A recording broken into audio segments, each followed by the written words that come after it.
Do I know you?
Stiff cogs.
Ah! Oh my god, I just scared the shit out of myself because I turned around and then I turned back around. Oh my god!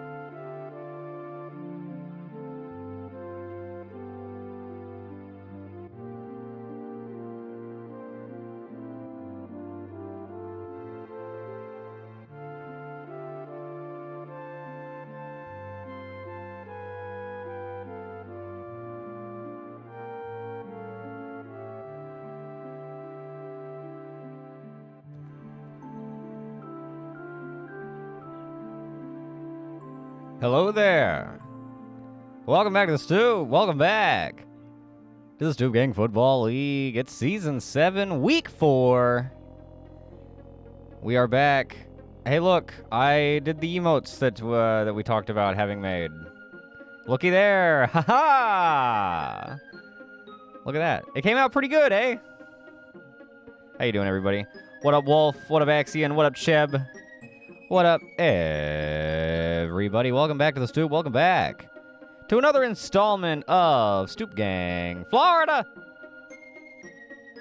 also known as the Stoop Gang Football League. It is week 4. We have games. 8 games. 8 games of incredible implication. They should be good. I think there's some good ones in here tonight. Man, last week was really good. Last week was a humdinger of good games in a row. So I'm hoping. I mean, if this week is half as good as last week, we should be in store for some good stuff. Hope everyone is doing well. Before we can get into the week, it's time for the Week 4 installment of Chris Picks. This is where I pick them, and I tell you what I think. Let's see. I think I did the math already. And last week, I was shitty. I went 2-6 last week. I was 4-4 the week before, and I was 6-2 week 1. That means I am 12-12 through 3 weeks. So I am at 500 on the season for Crisp Picks. Yeah, more like Crisp Icks, the way they've been going. But basically, what that means is it's as good as being at 0. So I can. There's nowhere to go but up. Well, there's also down, but I can turn it all around. Is what I'm trying to say. It doesn't have to stay Crisp Icks. So, with that said, let's get into Crisp Icks, Week 4 edition. Our first matchup of the day, Renegons at Defenders. Ooh, baby. The Renegons lost a close one to the Billies. I'm going to take them. The Defenders, golly. They lost close to the Stars, but they looked so bad. And Fart win for MVP. I know. But like, oh wait. They lost me after last week a little bit. So I can't roll with them this week. But you know, I wish them the best. Game 2, Umbrella hosting the Ghosts. That's a bit of a tough pick. You wouldn't think, but the Ghosts have been a little rough. And Umbrella's been playing pretty good. They lost close to the Imposters. I think I go Umbrella. I think I go Umbrella over the Ghosts, and I honestly can't believe I'm saying it. They are at home, although that didn't help them last week. It's, you know, still an advantage to be taken into account. Third matchup, Dragons at Jets. I believe both of these teams are 0-3. Yeah. You know, I am going to go Jets purely... Wait, no. No, I'm going Giant Crab and the Dragons. On the road. I think they get their first win. I was going to say if Horny Lycan and Tony Richardson come back, then I would go Jets, but I'm just gonna assume that they're still gonna be out. Devils at Starmen. Oh man. What a wow. What a couple of games we got here in the middle. Oh man. This one and then the next one, Guardians at Goldens. I have gone Devils every single time.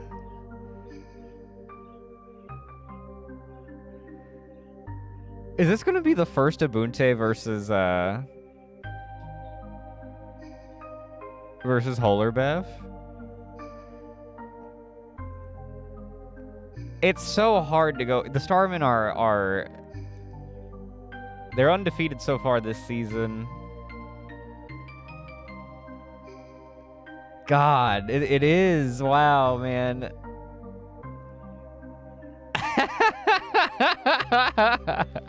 It's so fucking hard. Oh man. It's cause like this is actually a reasonably. Oh God, just whatever, man. I'm sorry, Abunte. I can't, dude. The Starmen are rolling.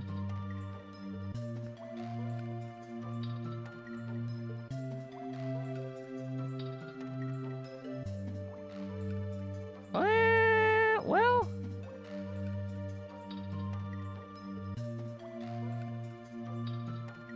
You know what? I'm gonna go Devils. I'm looking at, you know, who they've played and who they've beaten, and in the Devils' case, you know, God, they got skunked by the Patriots. It's, if you pick the Devils now, Chris, they're going to say that you're biased. They were saying that anyway. And we've got the Donkey Kong music in the background of this incredibly difficult decision. It's meaningless. I don't want to be wrong.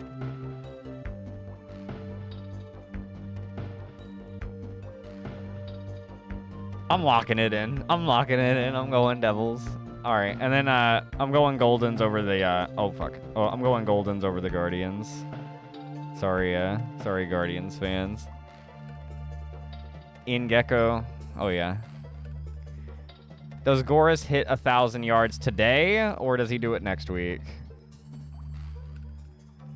DC 2K watch in full effect. Undead at Patriots. Gotta go Pats. That's an easy pick. Billy's at Stars. You know what? The Billies are gonna start turning their Billy's. What up, Dennis? How you doing? Billy's playing second to last tonight, playing the Stars. I got him picked to win. I think the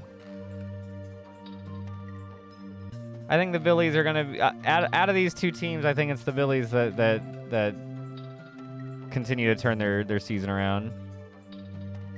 Needs 268 to hit 1K. That's a tall ask. It is a tall ask, but it is Goris. So if they hand him the ball, you know, a decent amount of times, it's almost a given. Unless the defense is just on, but well, I mean, Guardians are I'm gonna be curious. It's gonna be curious. That's gonna be a good one.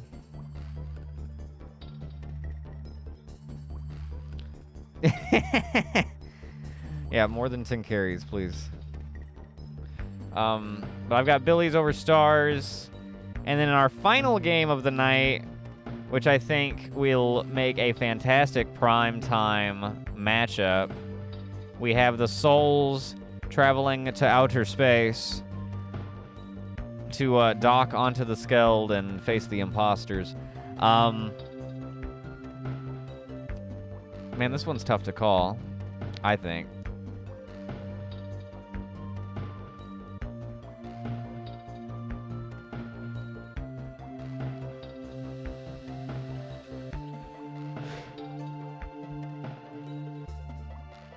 I'm gonna go Imposters. Their one loss is by 6 to the Goldens, and the Souls' one loss is by 20 to Umbrella. Now, I know if I applied that same logic to Devil's Starman, then I would be picking Starman, but we're not applying that logic to Devil's Starman. We're talking about Imps and Souls. So, there are Chris Picks! Week 4 edition.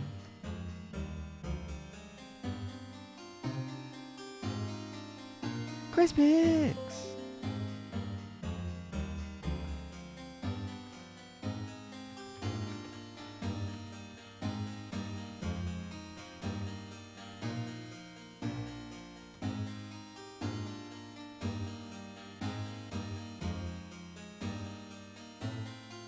Will I get the fabled perfect week? The 8-0. I think, yeah, I think I've got it locked this week. Oh, yeah, for sure. 100%. 100%.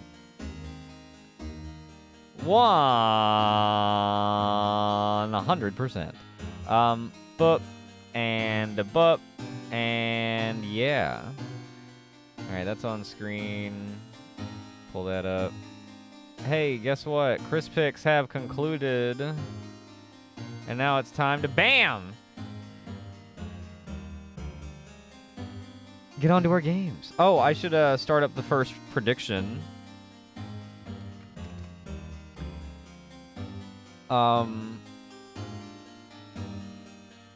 Oh, fuck me. Defenders versus Renegons. Defenders. Renegons. Boom. I took the Renegons in this one, right? Right? Yeah? I think that's what I did. That's what I did, and I done it. And I'm glad I did it. And I'm glad. And I'm glad I did so. Oh my god. Chris Picks! This stream not sponsored by Kellogg's, but, you know, I eat cereal. So, Kellogg's. Send me a pigeon. Send me a pigeon with message in tow.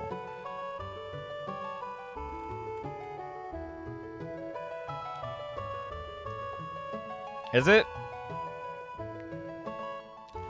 Well, that's even better. I like good cereal above all.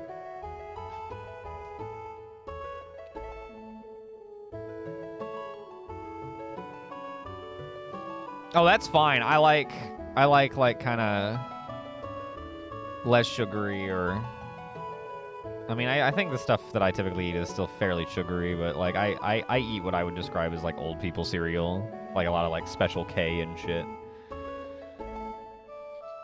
Love my Honey Bunches of Oats.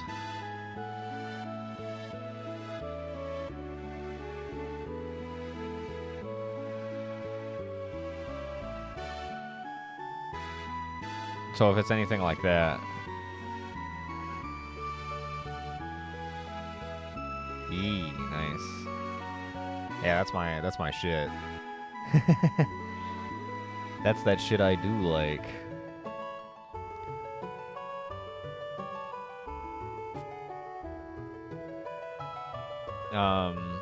Oh, I wanted to, I guess, like, properly point out for posterity. We got the emotes. We got new emotes. We got a new animated emote for subs. We got an SGFL Champions emote that I'm gonna change and update with each new SGFL champion. For the 1K bit emote, and I moved Money Face to I think just a follower emote. And then we have where's it at?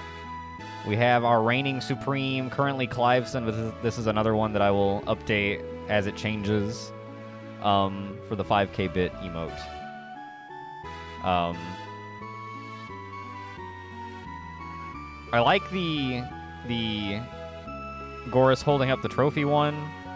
Not 100% on the Supreme one yet, but it's a decent placeholder at the very least. But yeah, and then the one Cheb suggested last week. The what do you call that? I guess rotating helmet helmet medley. Helmet cycle, that's good. There you go. Yeah, the cycling helmets. There you go. Not rotating, really. But yeah, I like the helmet cycle, and I like the Goris holding up the trophy, especially. I think those look really good.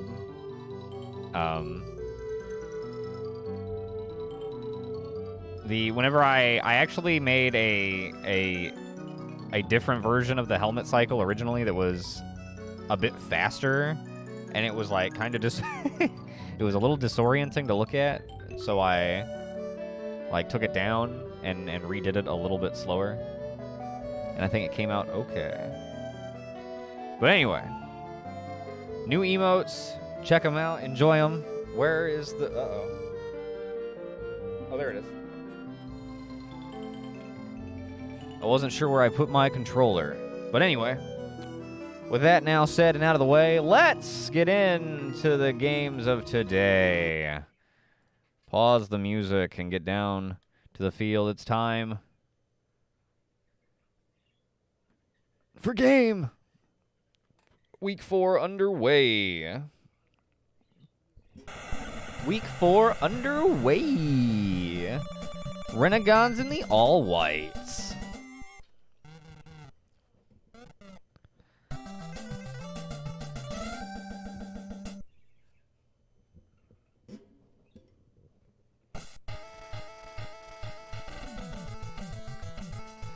That's a really good opening kickoff by Hamtal. Oh, wow. Really good kickoff. Really good coverage to start the game for the Renegons. They go to OG Loke, the defenders do, who dances around in the middle and then cuts it out left, gets into open space, and off to the race. Just across midfield before he's brought down, and they are out of the danger zone just like that. That opening kickoff is undone. It was really good. I was going to say Hamtalland has not been the liability this season that he has in seasons past for the Renegons. He has not been the problem. Axeth Irion on the reception over the middle, and now Fartwind looking to Lago. Wow, who had to come back for it, and then fumble it away! Recovered by Erdnot Grunt.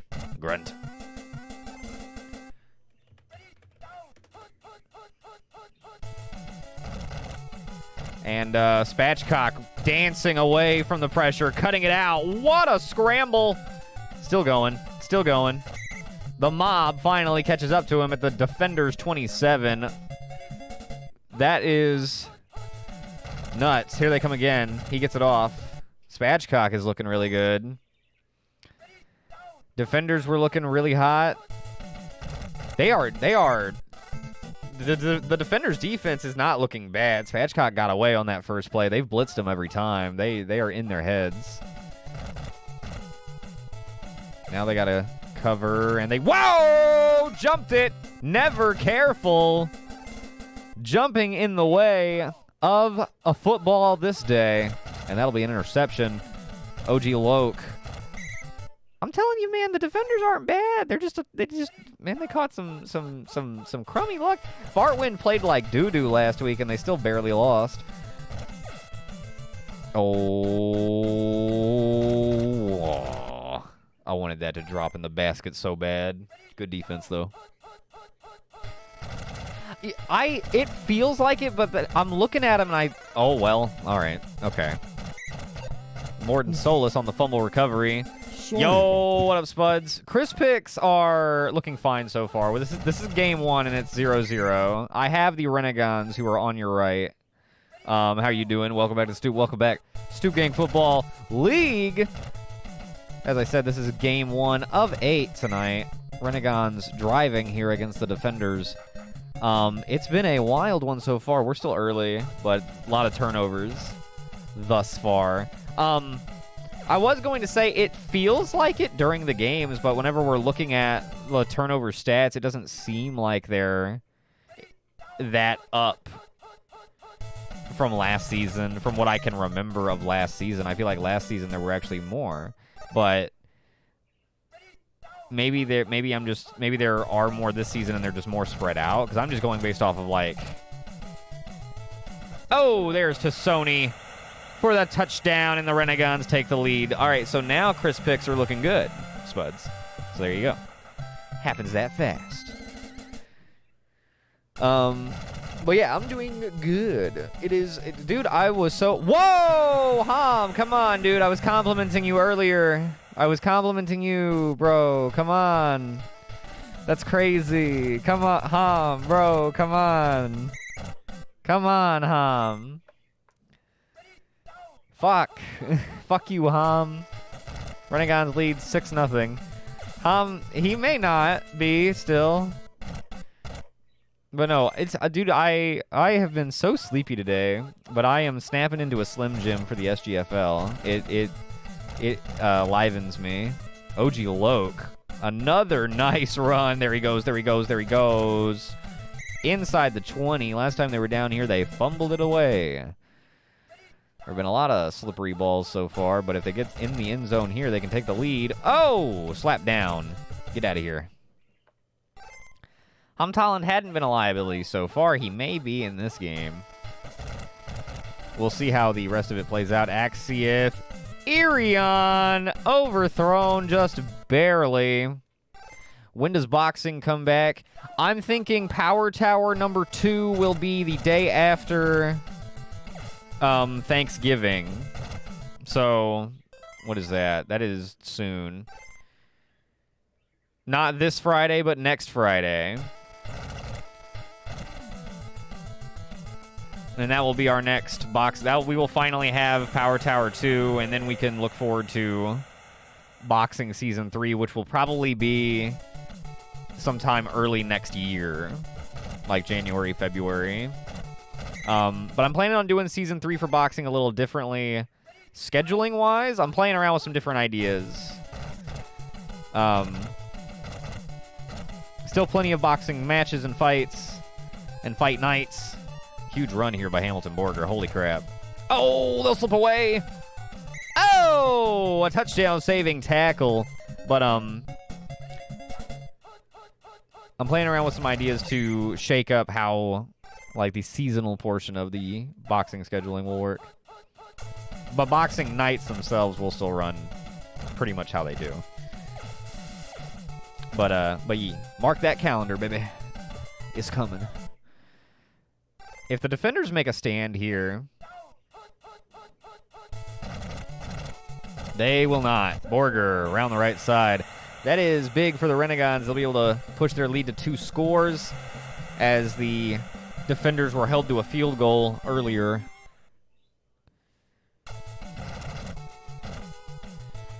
Now Fart Wind and company needing to pull off some comeback magic, down 10 late in the first half. They've still got a whole second half. And Cachino with a decent return here. They could get some points before we're done here. Dude, the defense is in his face. I'm telling you. I was thinking to myself before stream today,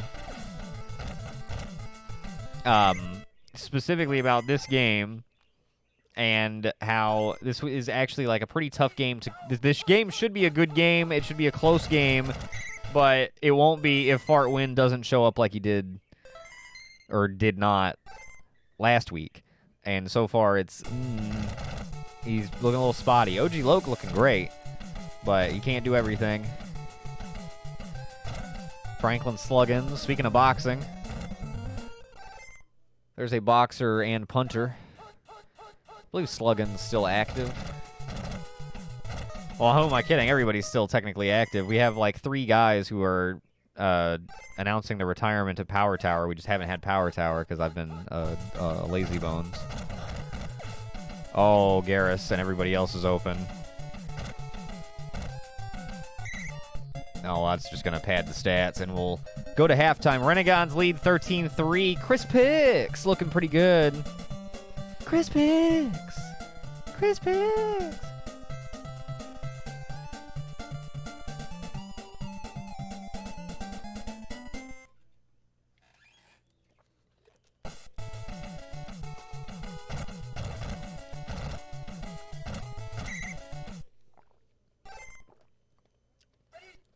Oh, Chev, that would be too strong.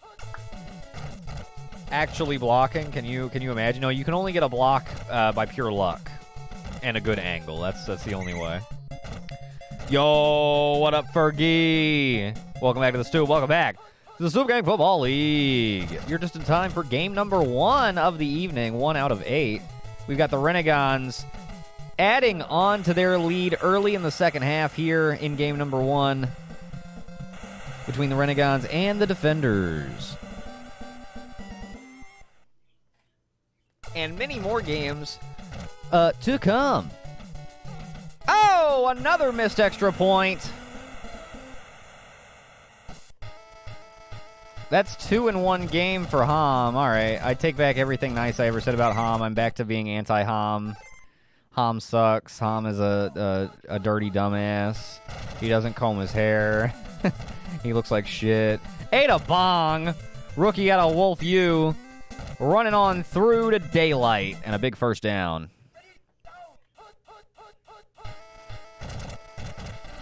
About to get paid to do nothing for 10 hours. Hell yeah. That sounds pretty good. Ham's just made it so if defenders come back, it won't tie the greatest comeback. Maybe that doesn't make any sense, no. Renegades defense just pours it on. They'll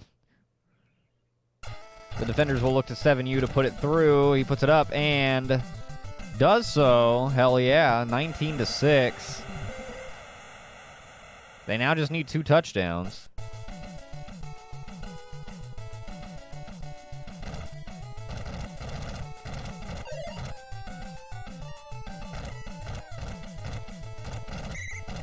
Right. Well, yeah, the stops. The stops are the big question. Especially as the Renegades get this run game going as well. Really keep the defenders guessing. They're effective through the air, on the ground. Defenders did have an interception earlier, and they have a nice pass block here. 3rd down coming up. This is a big down for the defenders.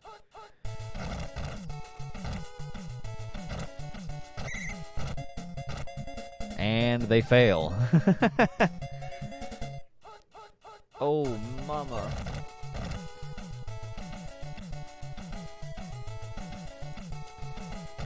Spatchcock on the big break. Well, that's going to be a touchdown for the Renegades, and I do not foresee a defender's comeback here today. Let's see if Ham can put one through the uprights. All right, there you go. 26-6 is a we've got big time scoregami on the table. Ouch. Sorry, my hair is very tangled and I'm fucking with it. I was going to say 10 hours is a long shift. I hope you're getting paid well for it, even if you are doing nothing. Quote unquote doing nothing. But are we ever really doing nothing? Don't you find? Heavy blitz. Fartwind unable to escape, and it is Sashimi who finally gets to him.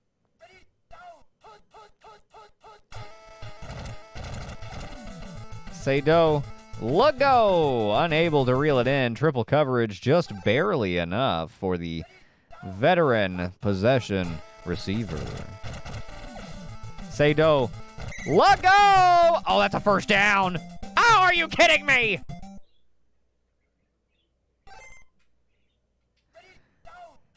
They're going to go for it. Oh, that's a good redeem. That's a good redeem, Dennis. I didn't know Emo Fergie went to Dennis University. That's crazy. Touchdown defenders. Do they onside? They probably should.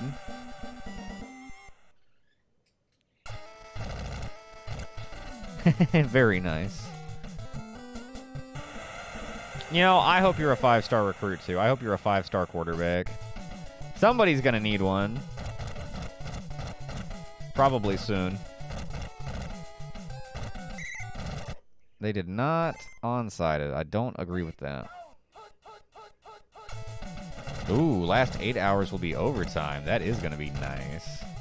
Hell yeah. Multiple teams need one already. I'll tell you who doesn't need one. These Renegades. Spatchcock is like, I don't even feel like throwing it today. I'm just going to run. I'm just going to run.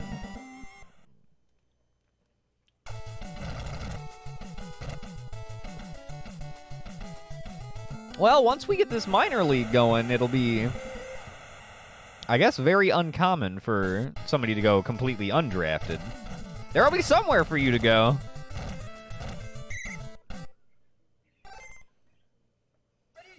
Yeah, there you go. Completely impossible.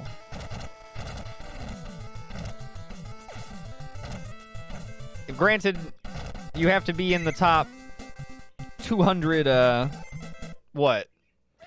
Right, only ungenerated. So you may get past, your redeem may get passed over for a given draft, but it will eventually, once it gets generated for a given draft, the draft it gets generated for, it will get drafted. With how it works now. Yeah, if 25 different Parlovs can get drafted, so can you. And 25 more Parlovs while we're at it.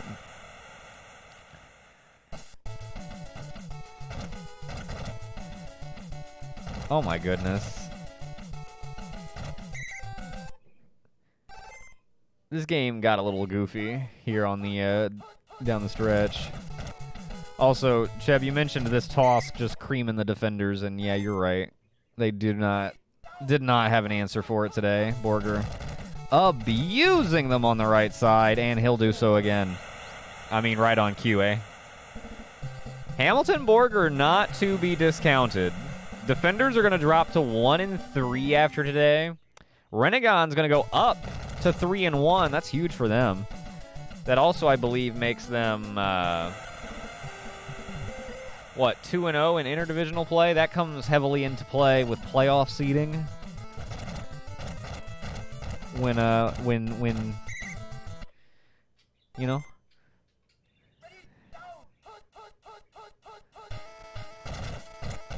Oh, man, that's right, they have. Defenders went, 8-2? Regular season 6? Were the 1 seed? Oh, that's right, 7-2-1. They had that tie in there. Fumbalaya! Grunt with 2 fumble recoveries in 1 game. That's pretty good. 40-20. Renegons absolutely dunk on them. Don't matter that they're on the road. They don't care. They make themselves right at home. SGFL A week 4. Boop. 338 total yards on the ground is pretty good.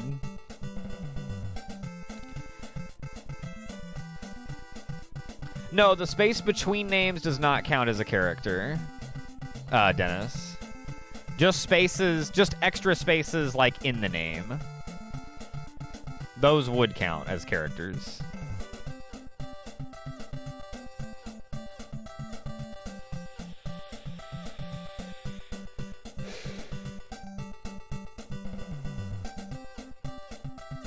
Oh, yeah, they were the league #1 seed, and yeah, they didn't even get a medal. They came in 4th? Lost to the Devils in the Bronze Bowl, if I recall. Now here they are, continuing to fall the fuck off. Fall to 1-3. Renegons on the up, or on the come up. They're looking good.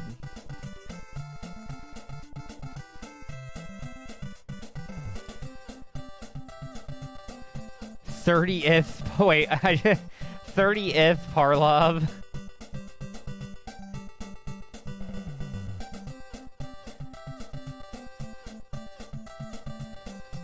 My God, they're multiplying.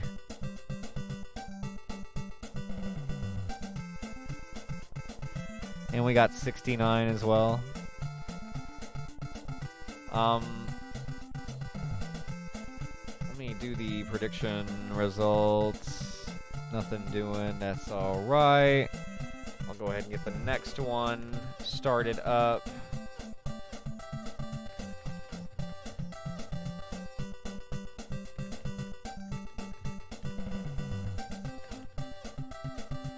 Umbrella versus the Ghosts coming up. Yeah, it's Zig Steeny's cousin. I was thinking I thought of him. I got my state. We're good. Let me queue up the correct cards, and we'll keep it rolling. Boop, boop. We got Umbrella hosting the Ghosts coming up next. I've got Umbrella in this one. The Ghosts seem to be on a bit of a skid. I don't know what's wrong with them, but I don't know that they right the ship yet, because Umbrella seems to be hot. They seem to be. Even in their loss last week to the Imposters, they were right there, baby. Right there. They've put up at least 30 points in all 3 of their games so far. I don't see why they'd stop today.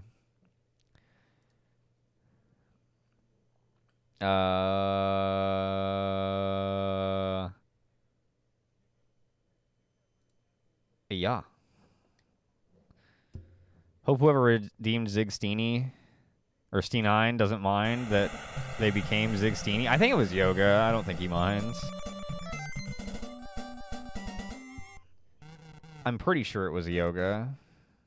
Yo, what up, Blue?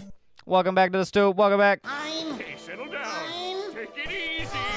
What the scout? To the Super Gang Football League. Hell yeah, baby. How you doing, Blue? Good to see you. Hope you are doing well. Aloha, aloha. Welcome. You're just in time for game 2 of the evening. We've got Umbrella hosting the Ghosts. Playing a host to the Ghosts. The Ghosts trying to get back in the win column. They are not used to losing so much, and they have lost 2 in a row, and they are looking to right the ship, so to speak. Here against Umbrella. Umbrella looking to get back in the win column themselves. They lost a close one to the Imposters last week, but otherwise they've been doing pretty well. SGFL, baby! Oh yeah, I forgot. That is also another new emote. I made the Stoop Gang Sports Network badge logo thing. A follower emote as well. New emotes, new shit, new stuff, new dick. Beetle J! Trying to go all the way! Uh-oh. He'll be stopped at the 7. It is first and... Oh, no. Are you fucking serious?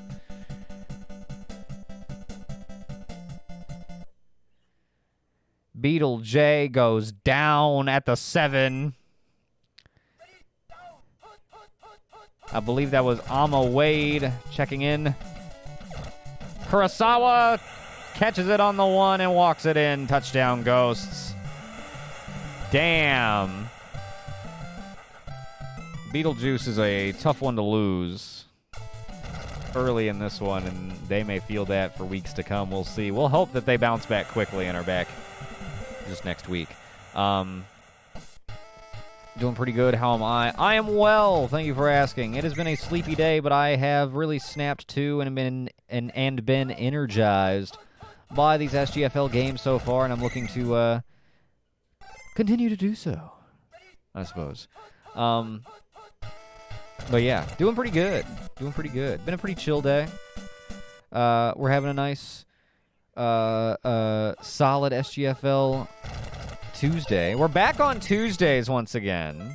It's been, not since week 1 of this season have we done a Tuesday night. Now we're back to normal Tuesday nights from now and so on until the end of time or some other unforeseen event.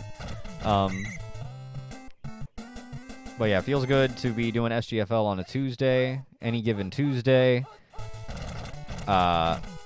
Umbrella gonna fizzle out on offense, and they'll have to kick it away to the Ghosts, who handed up the middle to Slimer, who takes it into Umbrella territory after only a carry.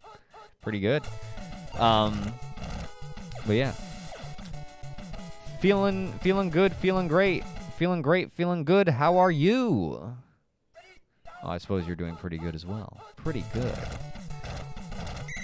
Umbrella trying to be pretty good on defense. They face a 3rd down. Singly Jonix? I like that. Umbrella does stand tall, and they force a 4th down punt. Still 7-0. We near the end of the first quarter. We'll get one more play.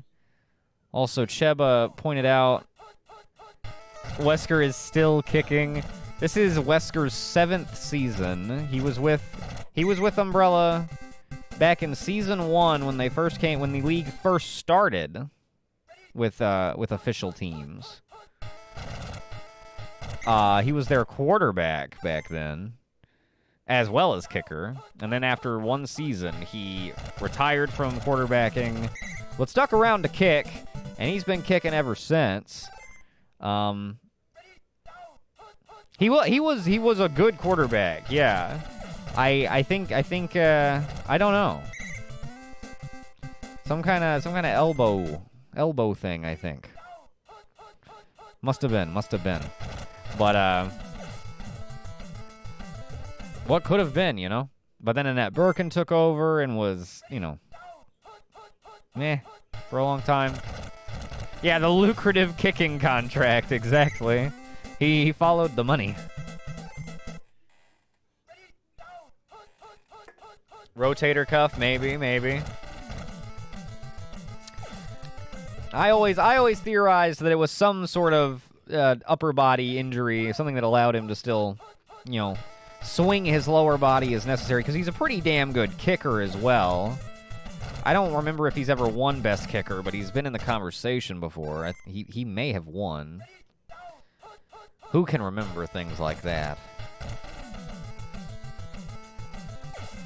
Dingle? Dingle! Dave Dingle stretching out in traffic. Sponge Rob just floats it up. And it drops right on in. Extra point by, as we were just speaking of him, Albert Wesker.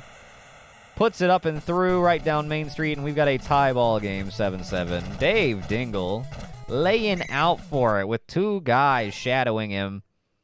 That is not an easy catch to make, and Dave Dingle do it. Here they come. Oh, man. Umbrella feeling invigorated by this swing and momentum. Maybe that's it. Maybe he just didn't like being sacked. Maybe that's all it was. Maybe. Lacerated nipple. That would, that would keep me from playing football for a little while. Or keep me from playing quarterback, at least. You know who doesn't get a lacerated nipple? The kicker. You never hear the kicker complaining about the lacerated nipple. Everybody else. Oh, man, I got a lacerated nipple. You? Me too. Says the running back to the linebacker. Like, damn, what? All these lacerated nipples. I've got 3 this week. You never hear it. I hear it all the time. The guys are always complaining about these lacerated nipples. I tell them they're wearing their jersey too tight. That's what's doing it.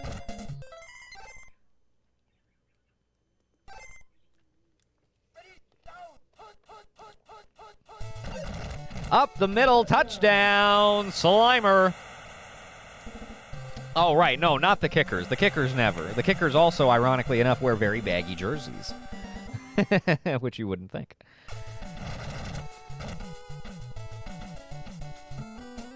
You like the big catch by Slimer, and then they let him finish it off from up close. McNews returning for Umbrella. Umbrella trailing now 14-7. Only 29 seconds to go in the first half. I don't remember who returned to the opening kick, but I'm sure it was wonderful. Dingle.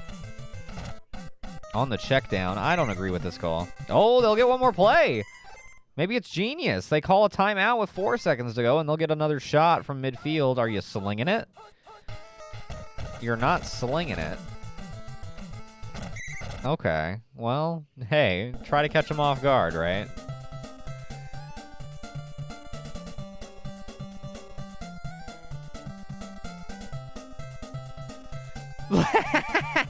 Lacerating a nipple sounds like something Chris Angel would do as a trick. A trick, air quotes. Yeah. It super does. And then he would, like, die as the finale. I don't know. And everyone would just shrug and leave, I guess.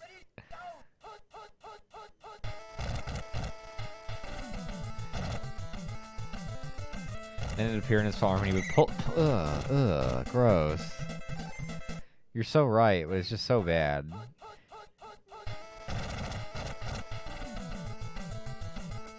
Air out, another first down run. Umbrella moving the ball nicely on this drive.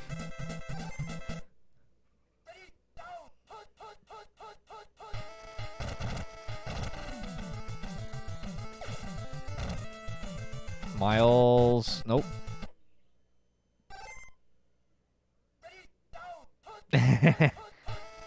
Uh-oh.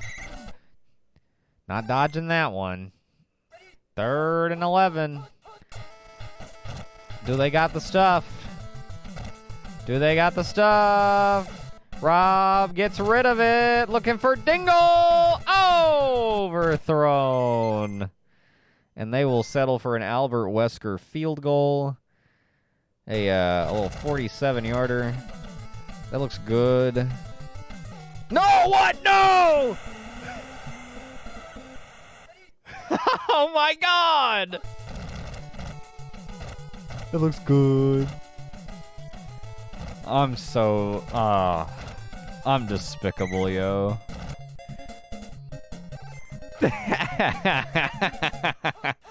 I cannot even, like, oh my god. WrestleMania 7 swallows him.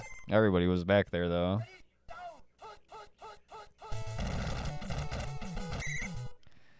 Slimer, nowhere to go.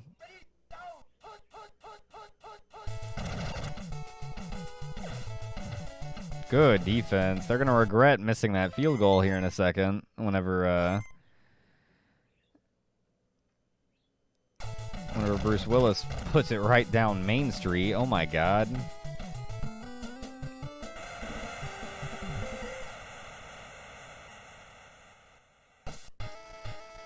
And then the good kick. Man, Wesker missing from 47 sucks. Oh, wow. No way, dude. Papa E.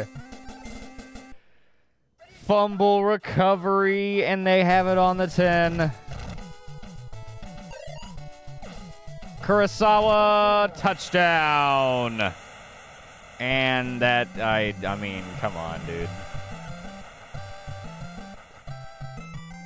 Come on, dude. Whoa!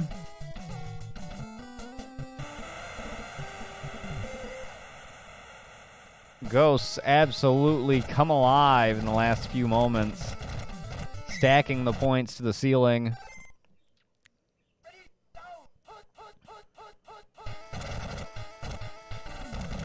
Oh, wow. That's a nice run. Oh, they'll score. 10-5, touchdown. Man, what a run. I don't know that it'll amount to much.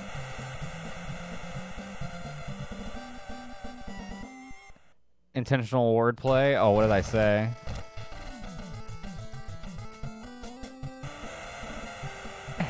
It wasn't this time.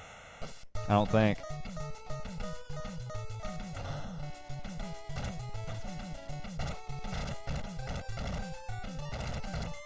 Oh, no, that was not intentional.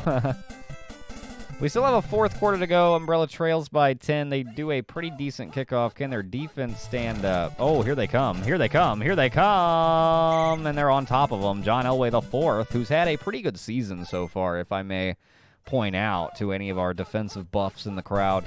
Elway the fourth, a guy to watch out for. Maybe when you're thinking about, oh, man, poop. When you're thinking about defensive player of the season noms, Elway the fourth might be up there. I don't know. I don't really know who the who possible candidates would be at this stage. Who won last season?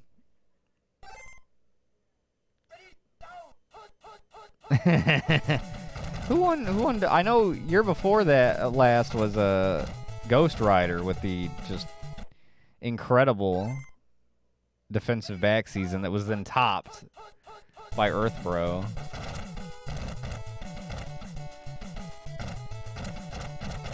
Oh wow, Alma Wade. Pretty good.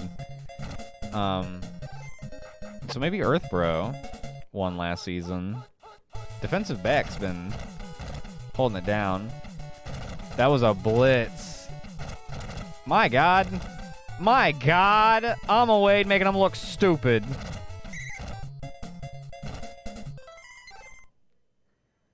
Holy moly. Loki's gonna like this one.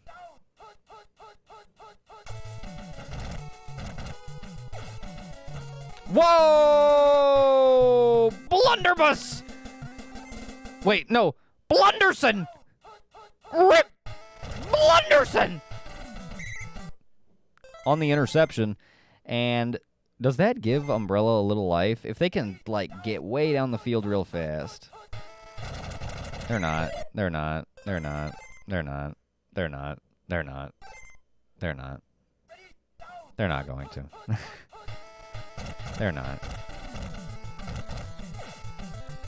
Oh, no.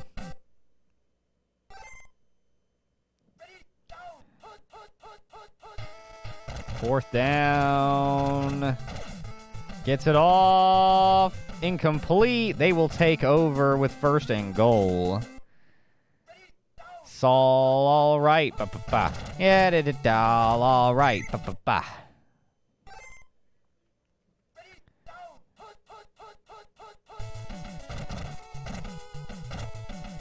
Alma Wade on the reverse once again. Uh-oh. Uh-oh.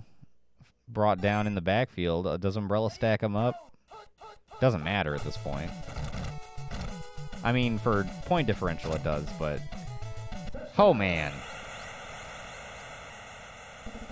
HL Horseman does it himself.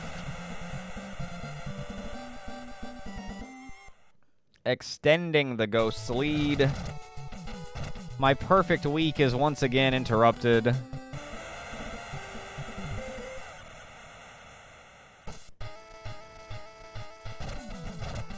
My perfect week, no! This means that Umbrella, after starting 2-0, will fall to 2-2. Ghosts, after starting 1-0 and falling to 1-2, are back up to 2-2. Back up to 500. Probably feeling good about it. Van Miles gonna score a garbage time touchdown here to get some of that point differential back. Okay, I respect it. Former 1st overall pick, who nobody really talks about anymore. Kind of in that George Norton category.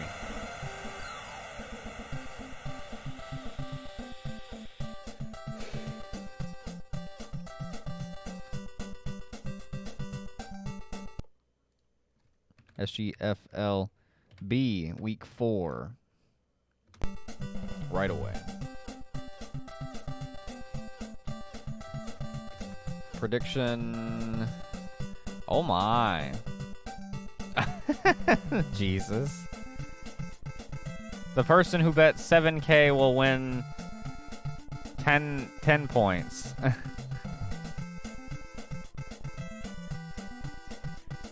A very good bet, yes. I mean, I guess it was.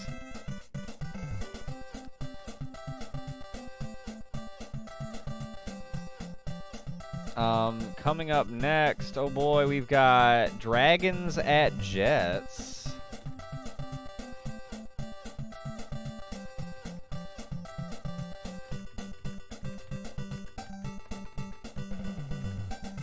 I have the Dragons. How about you?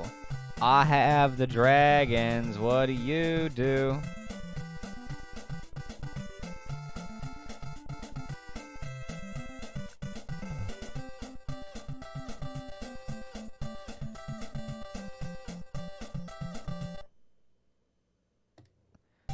Oh, Tony Richardson is back, baby. Oh, Dixon Tweenerlegs is back, baby. Oh, Horny. Wow, everybody's back. The Jets are back in town. The Jets are back in town.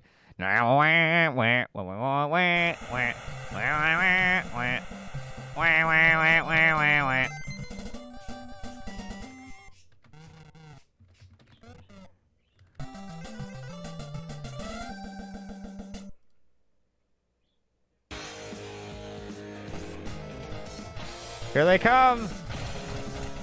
Oh my God, here they come.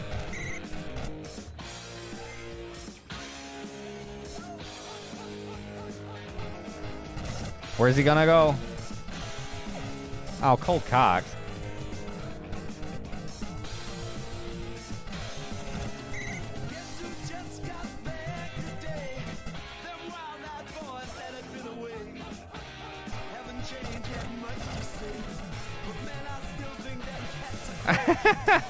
Where's he going? He's going to Cold Cox again? He's not even gonna fucking... Oh my God. Fuck you, Trambody. Ruined my bit. What an asshole.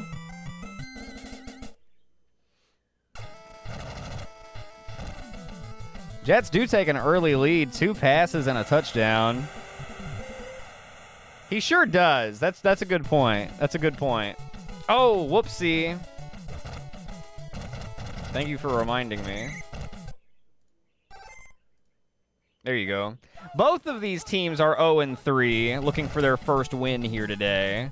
Jets suffered some really bad injuries week 1 that kind of set them back early.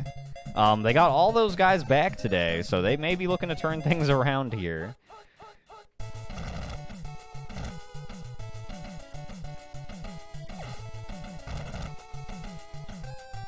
There we go. Sorry about that.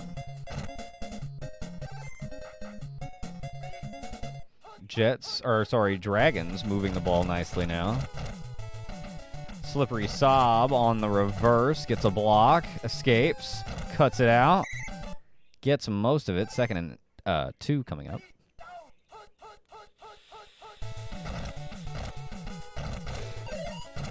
There's Django Fett, first overall pick out of Blue U, picking up the first down.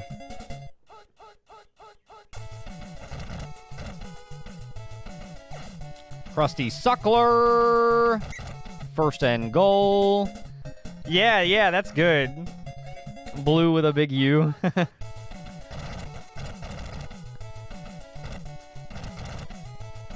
Slippery Sob. Ooh, tripped up. No gain. Giant Crab has some good protection. Tries to force it into Slippery Sob. Can't do it. 3rd down and goal. Shotgun. Motion. This is pass. Over the middle. Oh, got him! Slippery Sob on the crossing route, just like they drew it up. Fred Durst. You know, it was a stipulation Fred Durst had anytime a video game company wanted to use Limp Bizkit music in their soundtracks, which was frequent in the 2000s. Fred Durst was like, that's fine, but you have to put me in the game. And that is why Limp Bizkit, a.k.a. Fred Durst, is in so many video games, like him as a character model. Wow, what a catch by Horny Lycan to close out the first quarter. In double coverage, he just shakes him off. Oh, he's open. Bodie doesn't care. He's got to get his style points in. Takes it down to the 15, okay. Horny Lycan, still Horny Lycan, no nagging injuries there. That's, you know, you love to see that, right? That's always a question whenever somebody comes back from injury. Are they going to be the same? Are they going to be a shadow of their former self? These questions, they come with the territory. But I would say Horny Lycan looking very, very in form there. Bodie, oh, gets a good block. Oh, not able to take advantage. Richardson came back and got a really key block there to help them get the pass off. They'll look to Hideo Kojima, who puts it right through the middle, and that'll give the Jets a slight lead, 10-7.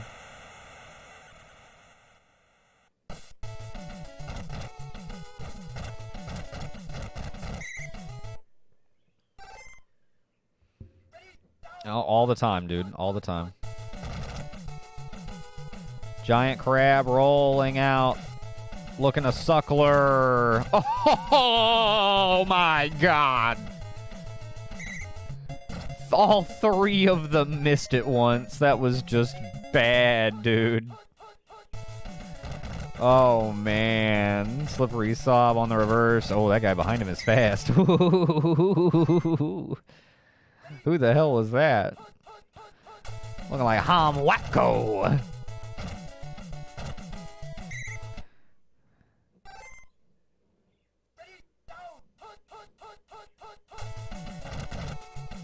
Mountain Dew. Woo! Dragons take the lead.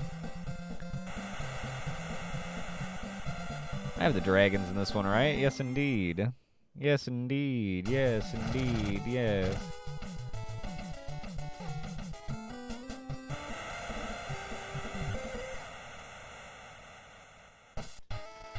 Noggolny. Returning from just inside the end zone. Ooh, forced down finally at about the 18.5. It's a pretty good return, all things considered. Bodie. No, Sebulba. Go and get him. Bring him down with a sack. Sack attack. Richardson has not ran much today. Uh-oh. Oh, no. Oh, no. Wow! Lycan somehow gets away from that. Gets back out of the end zone and avoids the safety. They're going to just go right back to it because they have no chill. He will not get away that time. Safety dance. 16-10. And that's ball back with a little bit of time. They could get another 3 points pretty easily. Oh, especially with a return like this. Run it once, please. There you go. Oh, they're going to pass. They want to. Uh-oh, sacked out of field goal range. Draft bust on the sack. Fire the OC. Might be time. Jets had a really good season a couple of seasons ago, and they have been... Well, I mean, hell, they made the Super Bowl but they lost to the Ghosts back in Season 5. Ever since then, they have been... 16-10 at halftime. It's still very close. Anybody's ball game. But yes, the Jets not doing the best since their Super Bowl appearance 2 seasons ago. Comment of the second returning for the Dragons. Jets going to need to play some defense if they want to get back into this one. To start this second half, from the 38, here they come. Saab is open. Suckler. Stretching it. Wow. I mean, what do you do, man? What do you do? They're playing defense. He's just beating them. Oh, Fambalaya by the first overall pick. Fat but Dumble Flum manages to scoop it up. It takes a favorable bounce his direction, and the Dragons will continue their drive. That sails out of bounds. I don't know what the hell that was. Grandma's in the stands looking for a souvenir. She got one. Giant crab. You think he's big. You should see Grandma Crab. Jets hold tight, and they will force a field goal. It's not a very long one, but it's missable. But not this time.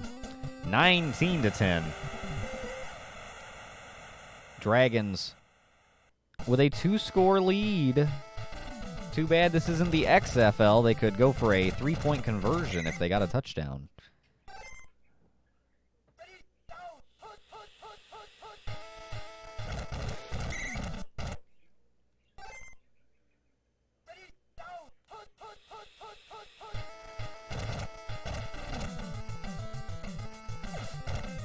Super Nintendo. That's like triple or quadruple coverage. I just don't know about that one. Man, the Jets got everybody back, and they're not. Whoa! What an interception! Pimpled center. That was a really nice interception. I was gonna say the Jets are not utilizing their weapons that they got back. They're just not. Suckler. Touchdown. Dragons are going to take this one, dude. It is not looking good for the Jets.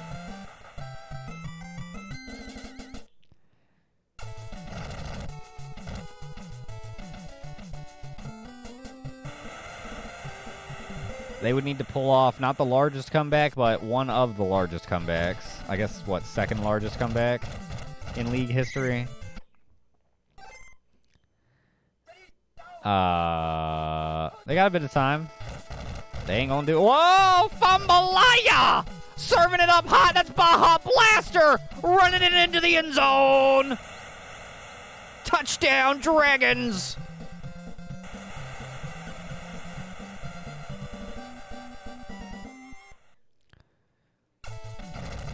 Holy moly.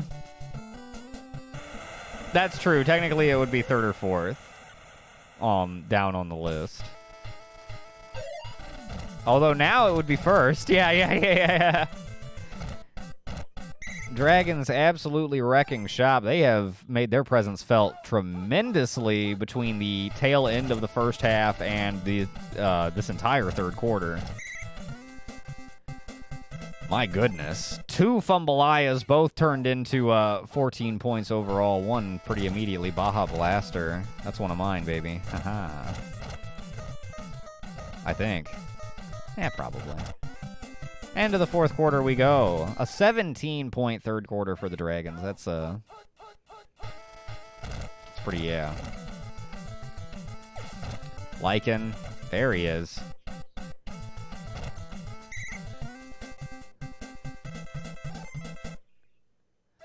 Down by 23. I don't know about this one.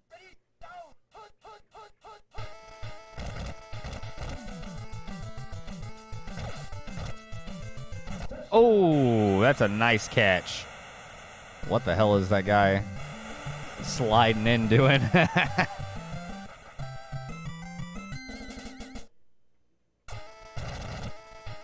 Oh, Kojima. Okay. The onside immediately snatched up by Slippery Sob. Pass coming. Dumping it to Sob. Sob on the lob.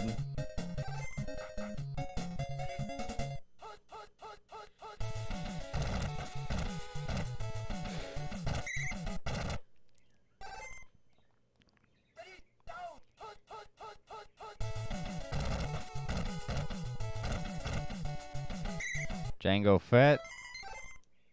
Minimal carry on the right side. Third down. They're just kind of, you know, working the clock at this point. Oh, Sob. Wow! And they say he's in right there. Wow. I'll tell you what, man. They're both 0-3 coming in, but one of them gets dogged on.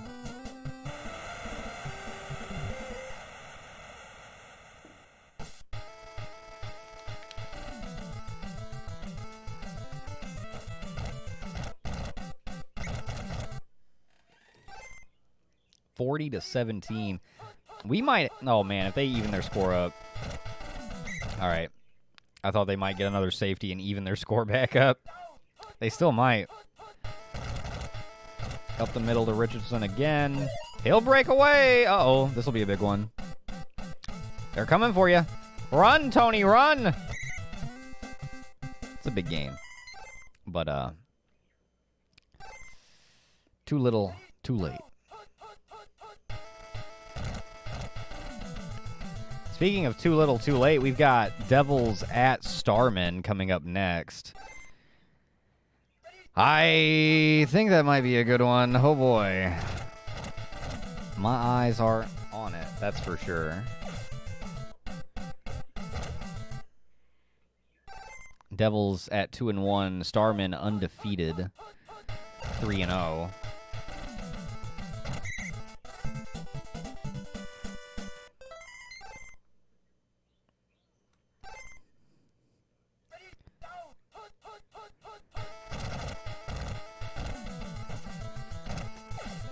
Super Nintendo knocked away.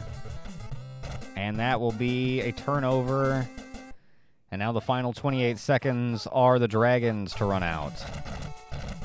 Mountain Dew gonna pinball around and lose a yard.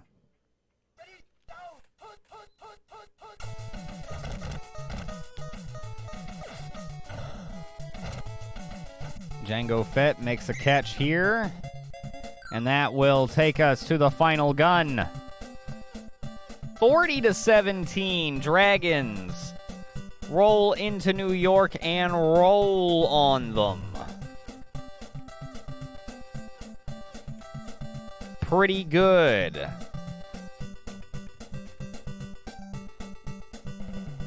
Congratulations, Dragons betters. Thank you to everyone who bet. And that puts me at 2-1 on the day. Hell yeah. So we've tied my worst day, so I can't do worse than my worst. Woo! Big woo.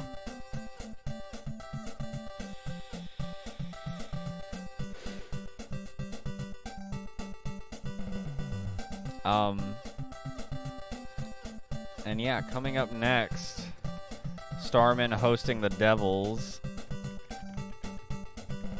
I have the Devils because of course I do. But this one hard to call. Very easy to pick the Starman. Wait, it's Devils at Starman, right? Yeah. Here, I've got these switched around. Here, whoops.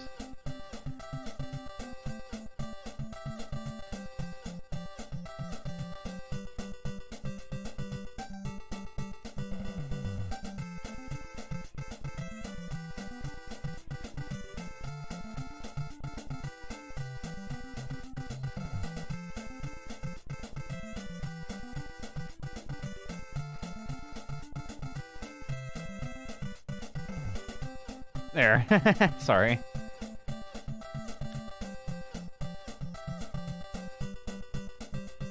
Yeah, that's right. Okay. Can't have that being wrong. All right, moving on. Oh, wait, no! Save state. You bitch.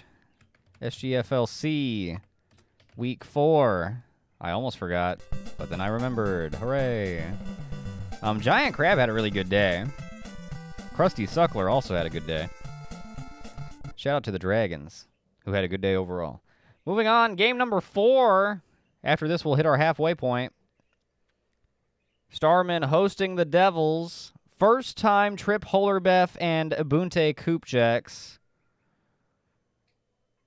have faced off on the field. Let's see how it goes.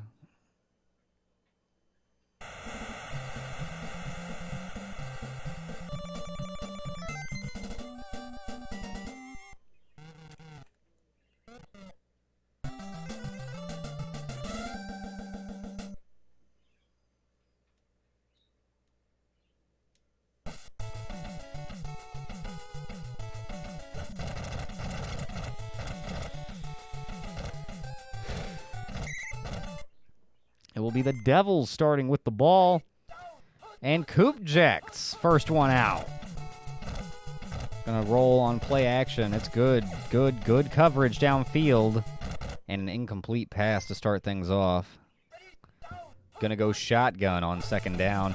Here comes the pressure. And G-Spot gonna bring them down. 3rd and 20. Not a great start for the Devils. They look to convert a big one here. Uh-oh. Flea flicker. Triple H. Does he have the speed? I don't think he does. Oh, you had Football Man open deep, and you check it down to Triple H. I don't know. Is it going to be a check down day? Is it going to be a check down day, Ubuntu? Oh, that's almost a perfect punt. It's crazy how close that was, and now we'll see Hollerbeff and company. Good coverage. Good catch, Mr. Saturn. First down. I think this is going to Mensa. Oh, no. Low scores, and everybody else see it coming.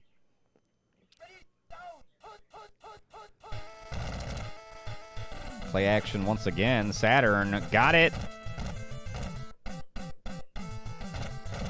And down to the Devils 28 he goes. Not the fastest guy in the world anymore. He was never the fastest guy ever, but, I mean, he's definitely lost a step, but he's got great hands. Musty Pitts can't reel it in over the middle. Good coverage. Second down coming up. Devils defense needs to make a stop. They... have one hole in their coverage, and it's the one Saturn finds. First down on the run after the catch. First and goal.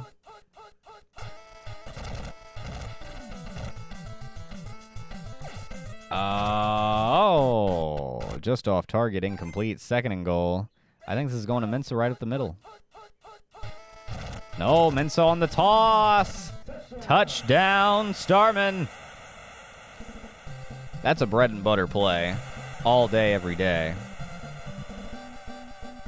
It's really hard when you're in a goal scenario from a defensive perspective to cover those edges. You know what I mean? That's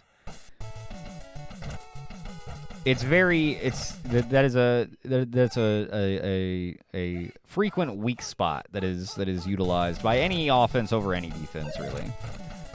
Oh, checking it down to Triple H again. This time they'll have the first down and more. Lot more. Down to the Starman 12. That is a little more like it. That's a touchdown if you throw it to football, man, but whatever. Handoff goes to Triple H, who's got a lot of room on that, edge? Oh, man, trying to stretch it. They'll call him down at the 1. Hell, the half. The inch. Triple H got it. On the delayed give from the shotgun. And the Devils punch it into the end zone on a very quick, very convicted drive. I mean, they were with authority. They marched down the field. A good kickoff by keeper. Pretty good return. That'll take us to the start of the second quarter, tied up 7-7. When we hit halftime, I'm going to jump up really fast and run to the kitchen and grab a drink, because I meant to do that before the game started. And then I didn't. And I'm thirsty. Saturn got it on the right side again. Oh, man. Oh, man. Touchdown, Starman. That is about as good as it gets. Trip Hollerbeth to Mr. Saturn. 1 play, 1 pass, 1 catch, 1 score. 14-7 the lead once again for the hometown crowd, or for the hometown squad, and the crowd likes it. Not much of a kickoff. Too little too late with a nice return. Up to around the 45.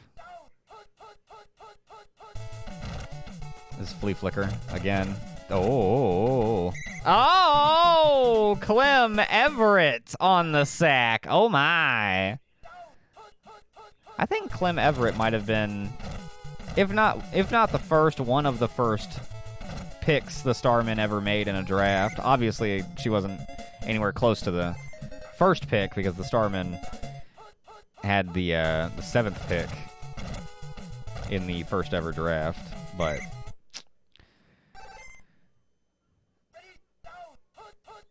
I think she might have been pick number 7. I don't remember exactly, but very, very, very highly prospected back in the day. Back in draft number 1. They are flea flicking it all around. Now you go deep. Whenever he's double covered. I just don't understand that. Ubuntu, help me understand that. Help me understand that. No, come here. Help me understand that. No, don't walk away. Yo! Ready. Down. Hut hut hut hut hut hut hut hut hut hut hut hut. That was almost in sync. Hut hut hut hut hut hut hut hut hut hut hut hut. A hut for each month for tags first.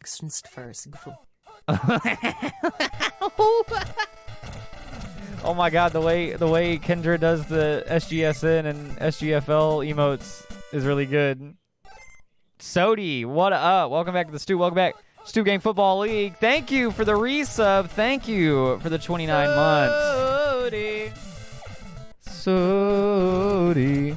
Sody! You are just in time. We're only getting to about halfway through the evening. We've got a lot of games to go, including some really good ones, our primetime matchup at the end. Right now, Starman leading the Devils 14-7 late in the first half, looking to tack on to their lead before heading to the locker room. How you doing? Hope you're doing well. Thank you again very much for the resub and for that 29-month streak. That is pretty goddamn cool. How you doing? Always good to see you, Sody. They're gonna kick the field goal and oh wow. I thought he missed it. I am doing well. I am hanging in there. It has been a pretty chill day. We've had some pretty entertaining games so far, and I think we've got some entertaining games to come. It's been busy, but hey, I'm alive. No, I'm doing pretty good. I was sleepy today, but I'm hanging in there. I'm gonna run and grab a drink. I'll be back.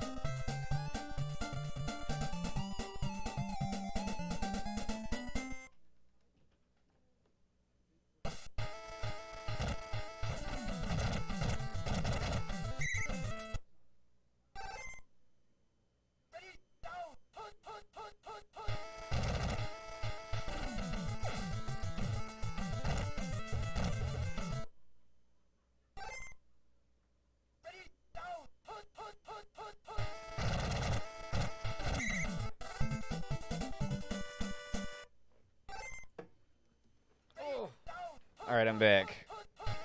Starmen have the lead. They start the second half with the ball. It's not looking good for the Devils unless they can put together some kind of defensive stand, which they have. They forced the fourth down to start the second half, and that is exactly what the doctor ordered, and it looks like they'll get the touchback as well. Now we'll see if Ubuntu can put together. I would love to get stats on like most fourth quarter comebacks and most like game comebacks for quarterbacks. That kind of stat. I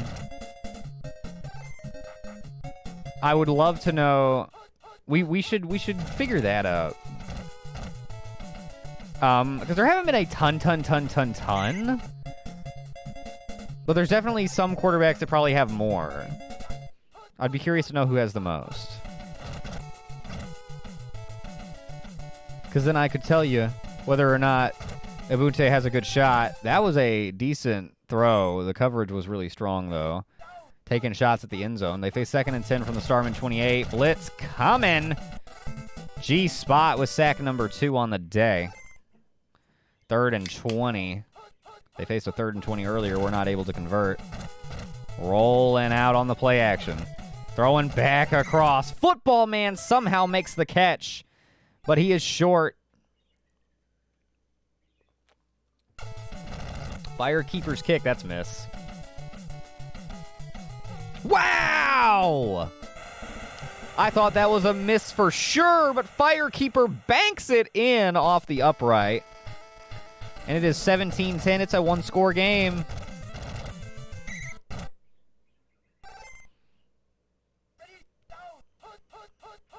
The anti-jinx. I didn't know I could do that. Whoa, Ban Mile with the sack. Holerbeff was just about to get rid of it, but then was overran. Now the Nutfog Mensa delay up the middle. That's a big gain. Huge. From the 31, the toss, Mensa. Oh, yeah.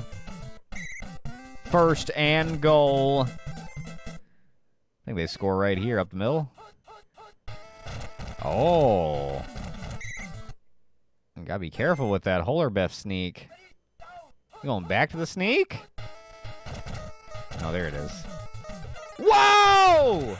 No way! Sten! And he gets away! He'll get it up to the 20! And that'll take us to the end of the 3rd! A huge play by the Devils defense. They force it loose on the 2! And then put it together an 18-yard return. Late throw, Levitz, long, leaping, grab at the 29, 20, 10! Nobody's around, but Devils touchdown! Whoa!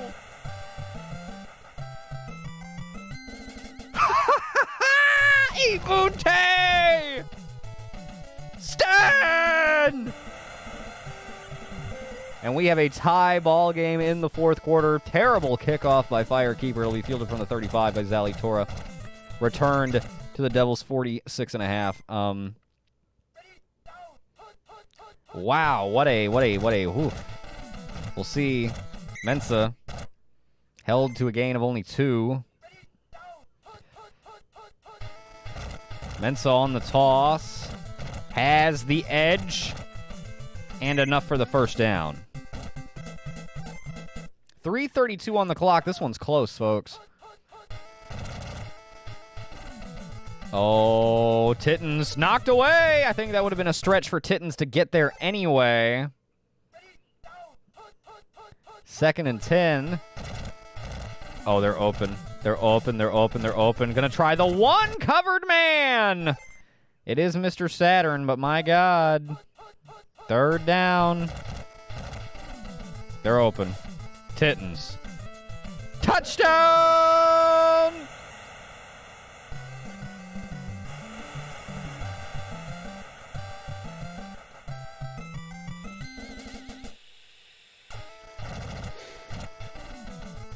Seven-point game, and now the Devils really just playing for the tie, which would be pretty huge. Oh, man, that is a favorable kickoff for the Devils. And, oh, too little, too late. Oh, almost got the edge. From the 44, the Starman 44, that's a rollout. Where you going? Muka Shaka Paka! Rookie out of Spuds!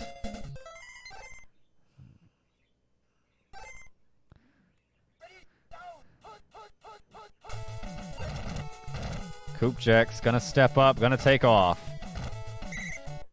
Just shy of the first down. They call timeout number 2, 1:45 on the clock. They are at the 17.5. Kupchak stepping up and sacked from behind Clem Everett, who I was singing the praises of earlier, and I cannot sing them enough. 3rd and 3. This is a big down. Triple H, round the right side, gets a good block! Touchdown! Huge block by Football Man on the outside. And now a very big extra point by Firekeeper. That's right down Main Street, baby. Did they leave too much time? If you're going to kick it like that, you might have. My God. Uh-oh. Oh, my God. And then you're going to give up this kind of return from midfield. 52 seconds.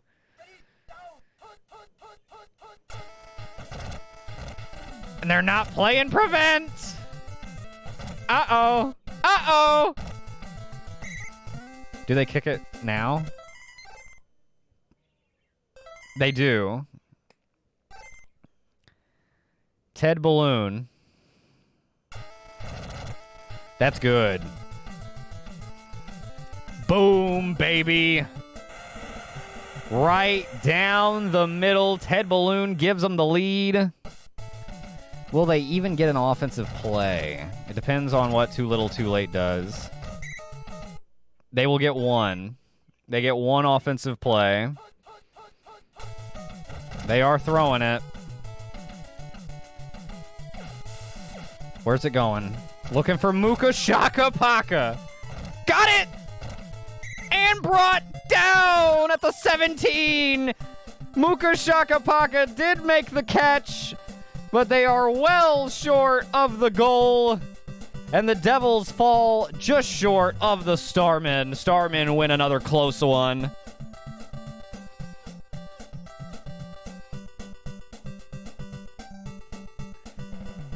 Yeah, the single deep safety, the hero this day. That was a good game. That was a good game. Very, very good first meeting between Hollerbeff and Kupchak. Look at the performance between Kupchak and Hollerbeff. Look at that. God, look at Mr. Saturn. Devils were down 17-7 at one point. Made them sweat.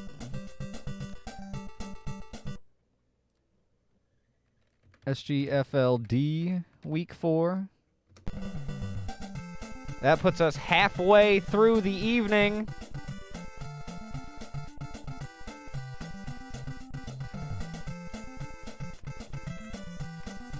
Starman get the close win over the Devils. Devils are going to drop to 2-2. Starman still undefeated at 4-0, baby.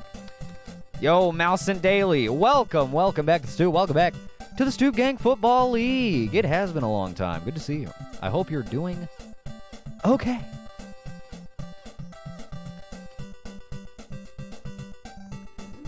We are halfway through this evening. We have 4 more games lined up. That was a strong matchup. That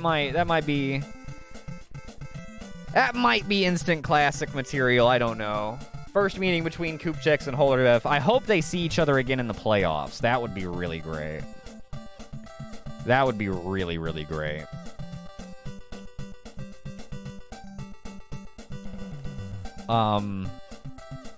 I got my save state. Let's get the next game queued up, eh?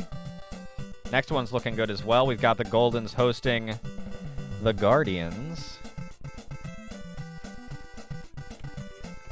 I like the Goldens in this one. I guess I'm down to 2-2 because I took the Devils. I was almost right.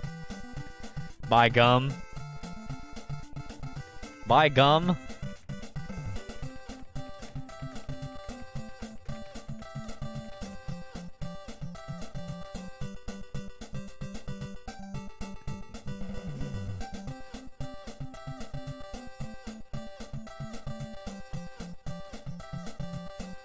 Oh god, I'm nervous. Do I have my state? Let me... Yeah, I've got it. Great. Great.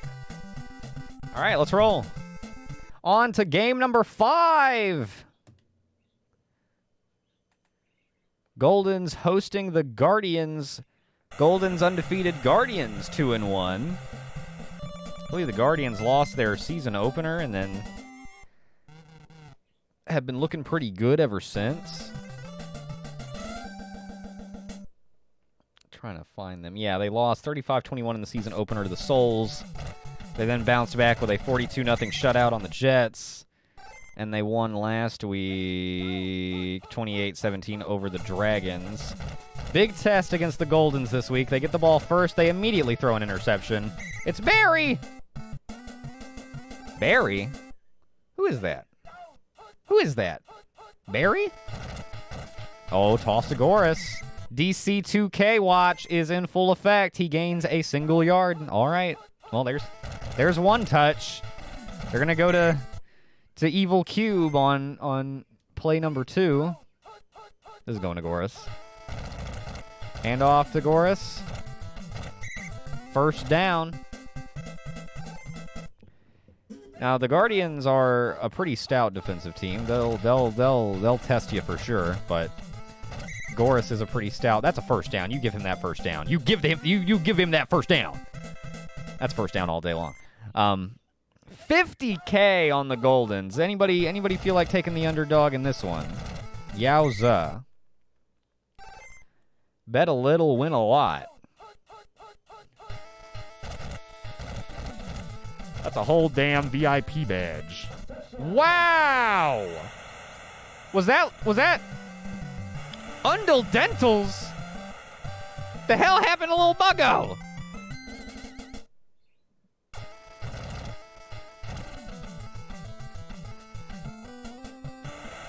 $7-0 Goldens. That was a nice throw by rookie quarterback John Ward, who has had some mixed success, but despite his mixed success, they're 3-0 and leading in this game, so hey ho. Risky throws continue from Hungry Knight. Maybe they should lean on the run game. Nope. I guess they will try play action, fake a run, and then force it into Quirl. First down. Hey, that'll work.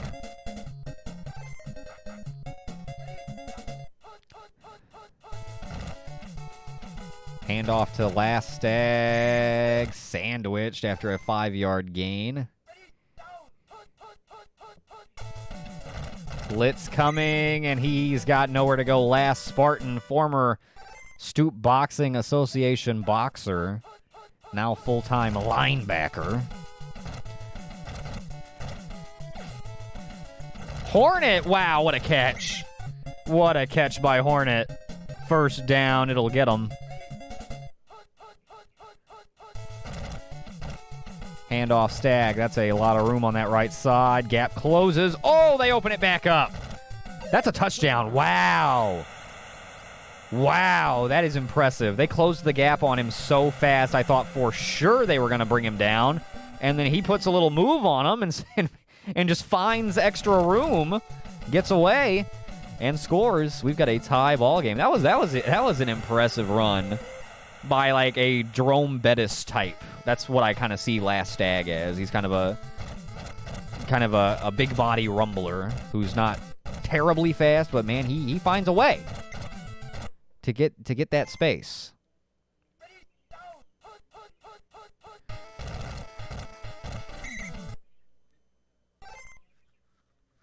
Yeah, somehow getting that extra yard. Oh yeah. Fartin' Spartan? What the hell? Dog meat. Overthrown and does not bother to leap up and get it. I think he could have. Maybe he lost track of the ball. That's crazy. Dentals. Overthrown, and that's going to be a 3 and out for the Goldens. That's nuts. What? Had the touchdown ball to Dogmeat. Overthrows him badly. Dogmeat. The only explanation for that is Dogmeat did not know where the ball was, because he was more than capable of leaping up and grabbing that. He's done it many times before. He just did not know where the ball was. Wasn't expecting it, maybe. I don't know why not. Hard to say. Now they need their defense to step up. So far, so good. 3rd and 12 coming up. Yeah, that's what I'm thinking. Maybe he's like, I'm not going to jump for this. You shouldn't be overthrowing me. I took this shit from Vault Dweller too long. I'm not taking it from you, John. Yeah, you know, you got to work with him a little bit. Defense gets their job done, forces the 3 and out of their own. Falco Marco. Oh, that's a nice punt by Kin. Oh, Marconi is one of the best in the league when it comes to returning the ball. He's won multiple special teams player of the season, and he puts a decent return on this one. Hand it off to Goris. Come on, DC 2K. That's a catch. That doesn't help his DC 2K, though. Hand it off to Goris.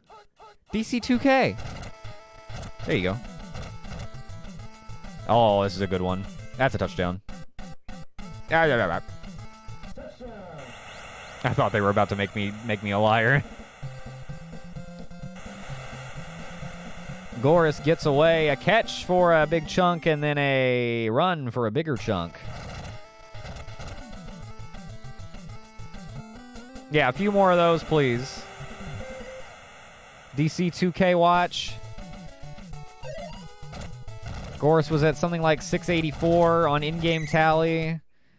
And then, Chev, you said like 732 on like total tally. So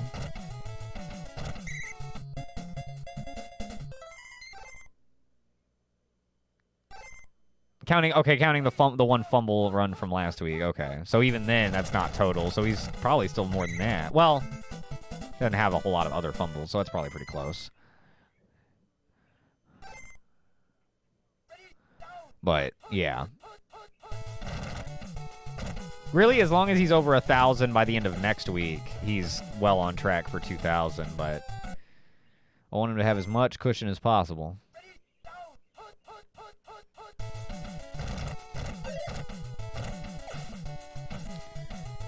Cherry 7 up. nearly gets the third down. Gonna be just a couple yards short. They're gonna bring out Gorb. Oh, that's good. Wow. Yeah, right down the middle. There you go, Gorb. Bring him within 4 points. That's a nice kick from 55 by Gorb. Okay. Marconi, not much of a return, not much of a kick. Gorb, the great mind. Got a great leg, too. Goris on the toss.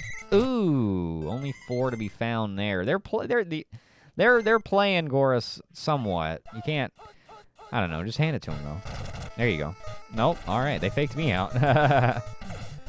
Cube, got it. That's a good decision by John there. That's a good decision by John.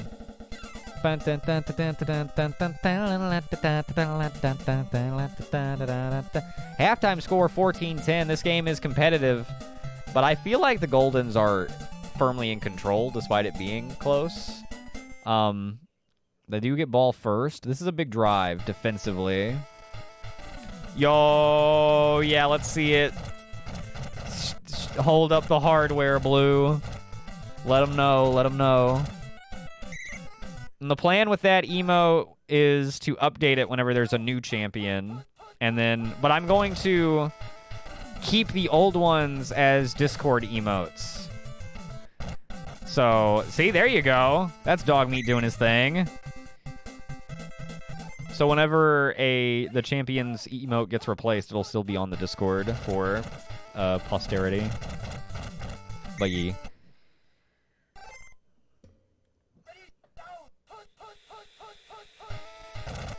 Here's Goris.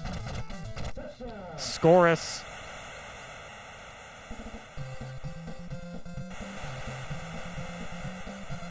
That'll extend the Goldens' lead.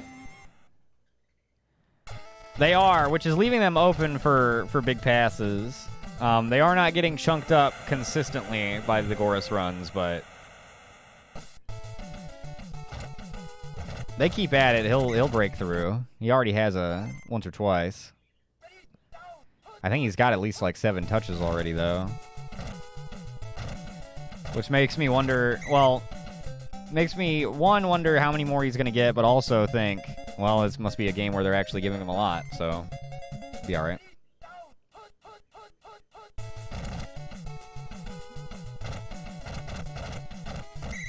Last Stag with a nice run.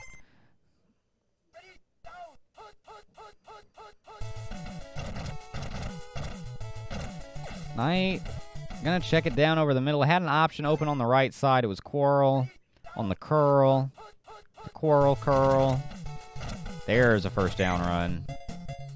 Hard to stop that run up the gut on any short yardage situation. Cloth, no good. No good to Cloth. Stag got some good blocking in front of him. First down.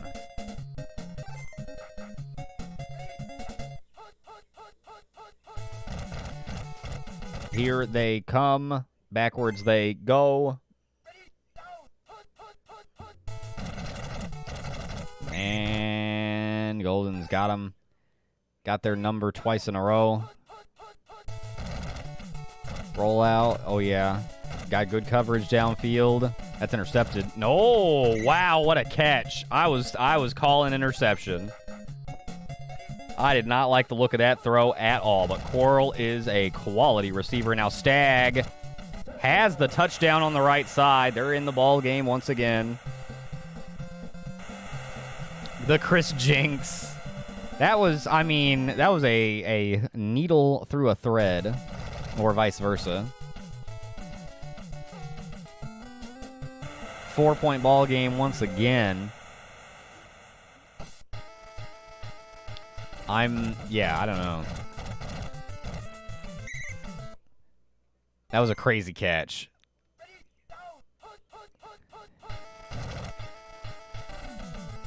Rolling out to the left. Dog meat.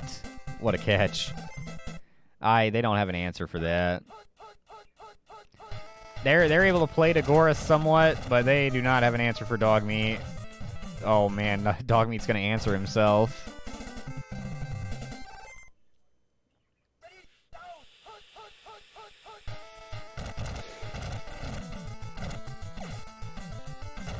Man.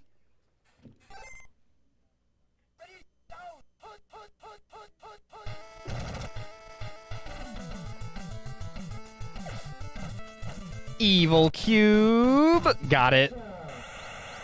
They did not give it to Goris once there. Goris is going to have like 100 yards. I'm gonna be really like pissed off if Goris has like 1,951 yards at the end of the season or some shit. It'll be a huge new record, but it'll be so just shy of 2,000 that it will be incredibly frustrating if it happens that way.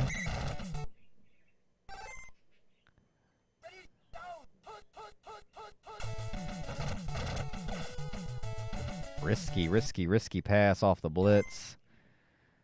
4 minutes to go in the ball game. 11-point deficit. Guardians trying to get something going. Oof, man. Yeah, but I want to see it in the game. I want to see it in the game, which means he better not fumble too many more times.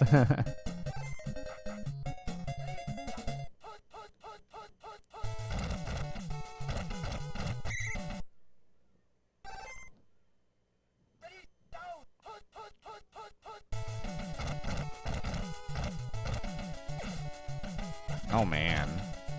It's not where I would have gone with it, but they do get the first down. They're eating up a lot of time.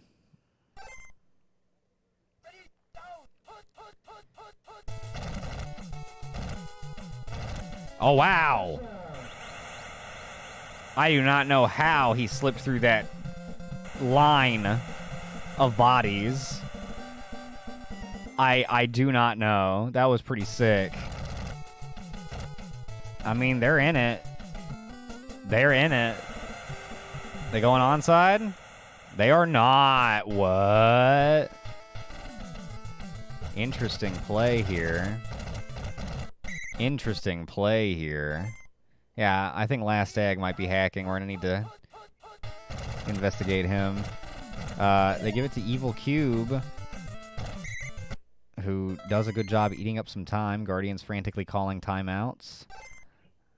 1:50 on the clock. Shotgun. They're going to throw the ball. They're going to take a sack. Absolute radiance. If the Goldens fuck around and lose this game,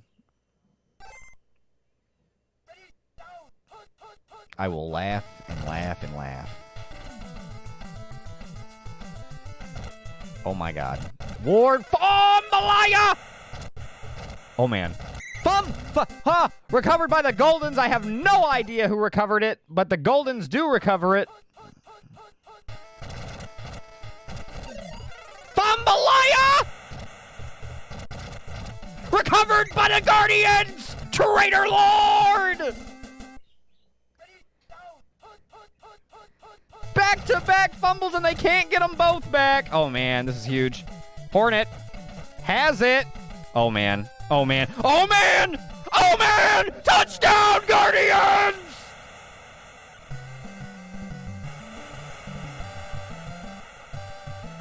Sibling Hornet on a rack you wouldn't believe.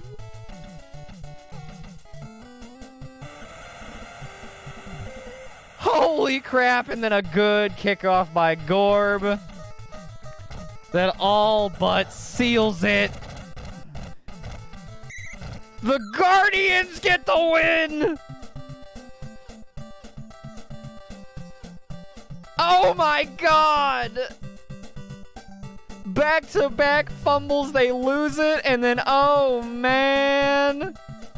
Hornet with a really nice run after the catch on that last play. They needed the touchdown. They get it. Nani? Guardians win the ball game. Gecko is stunned.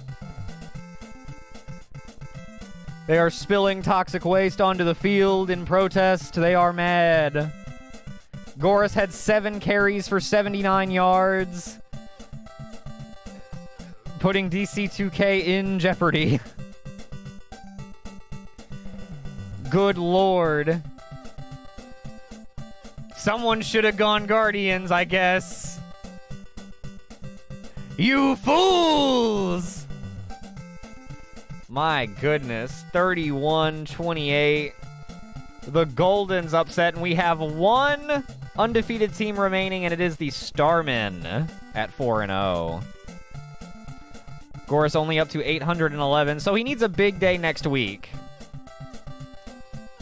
Yeah, technically still on pace, but all of the cushion has been evaporated.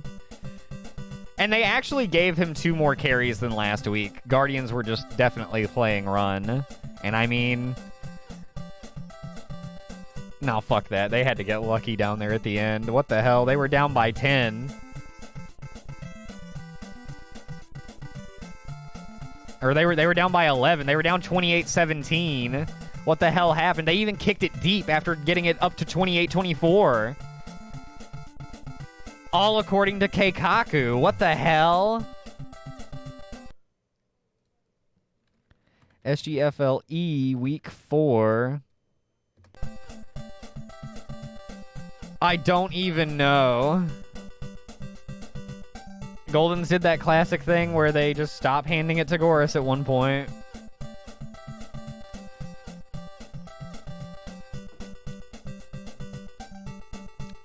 That was nuts. What an ending.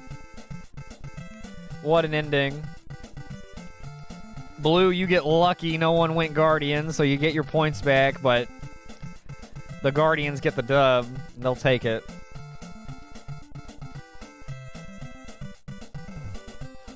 Coming up next, we've got the Patriots hosting Undead.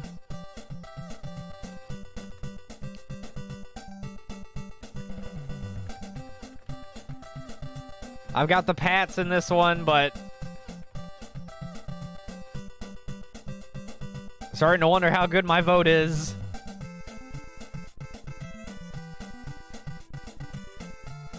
My God. I cannot believe the Guardians won that game. I cannot. All right, 3 more games to go. Let's roll. Patriots hosting the Undead coming up next. Undead 0-3. Patriots 2-1. Their only loss coming last week by 1 point to the Starmen. That's pretty good, so I like their odds in this one a lot.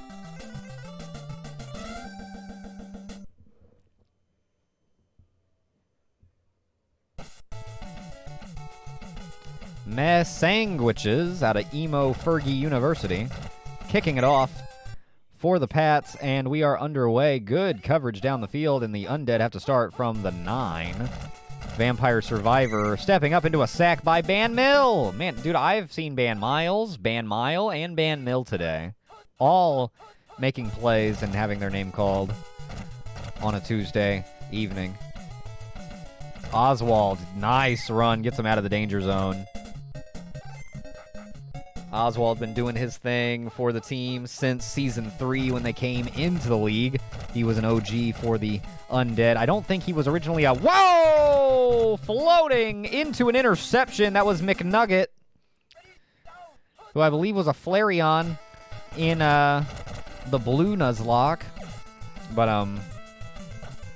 oh, man. Big catch by Hal Emmerich. That's Otacon. He's going to sprint away. 20, 10, 5...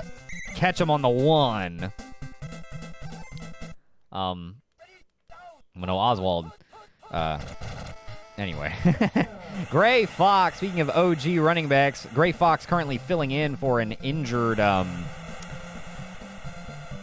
Somebody's hurt for the Patriots, whoever's normally there. But there he is, finishing off a drive with a touchdown, as he's done for them many times in the past. More than happy filling in off the bench these days. I can't remember who he's filling in for. Somebody got hurt last week. I think somebody young. One of their... Not Buff. Oh, Hunter McShooter? Hunter McShooter go down?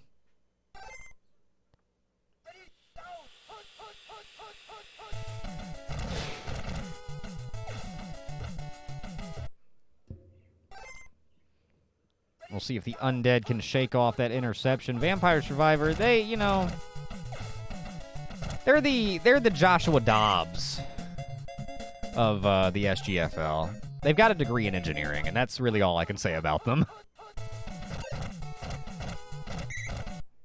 Got a good head on their shoulders, and they are out there. Oswald around the right side.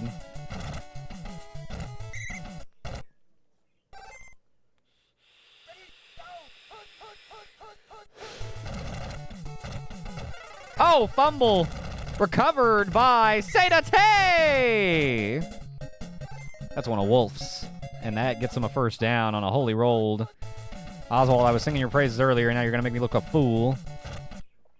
Vampire Survivor gets away from that blitz. Incomplete pass, though. Motion, pre-snap. Handoff, fake. Survivor rolls right.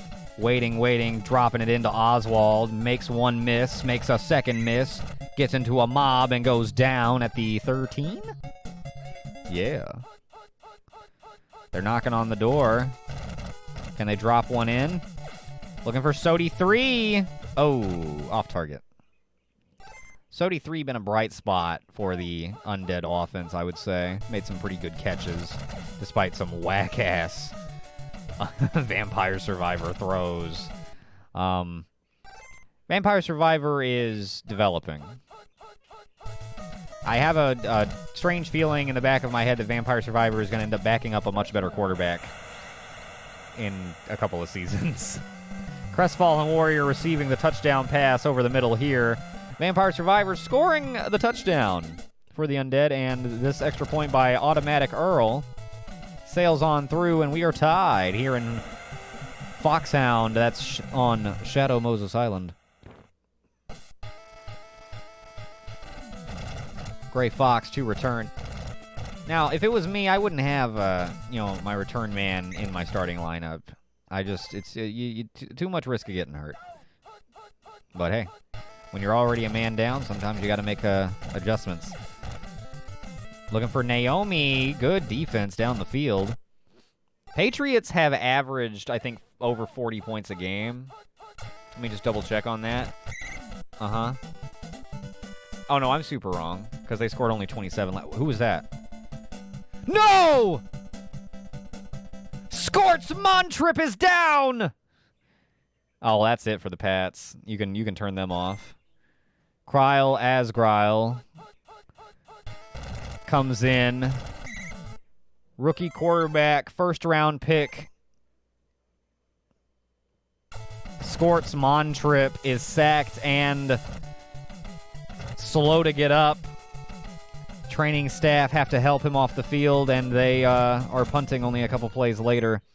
We will not see Scorch again today, and I cannot tell you when we will see him again.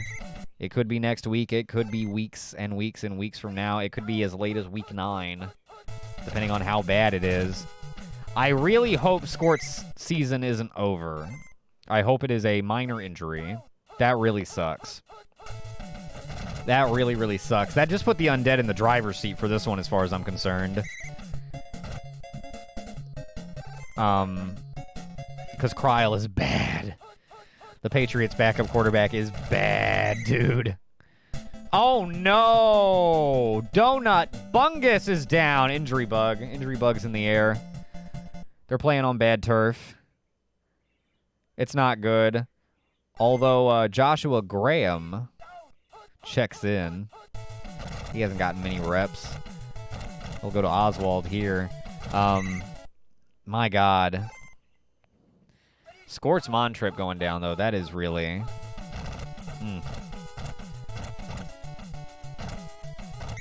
That is potentially very bad. If the Patriots can find some way to win this game still, I will, A, be very impressed, and B, they'll keep their season very much more alive. Ban Mill on the sack. They need their defense to step up. God, that's crazy. Not often have we had a rookie quarterback go down.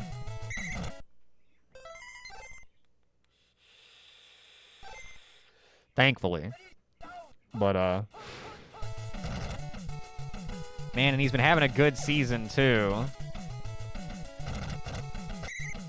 They're averaging over 30 points, or were. So far in this one, points at a premium. Undead going to settle for the field goal on this drive. Trying to take the lead, looking to automatic Earl. Heavy pressure on the kick. It gets through. And past the uprights for the three-pointer. A lot of pressure on that kick, but automatic Earl was unfazed, giving the Undead a 10-7 lead.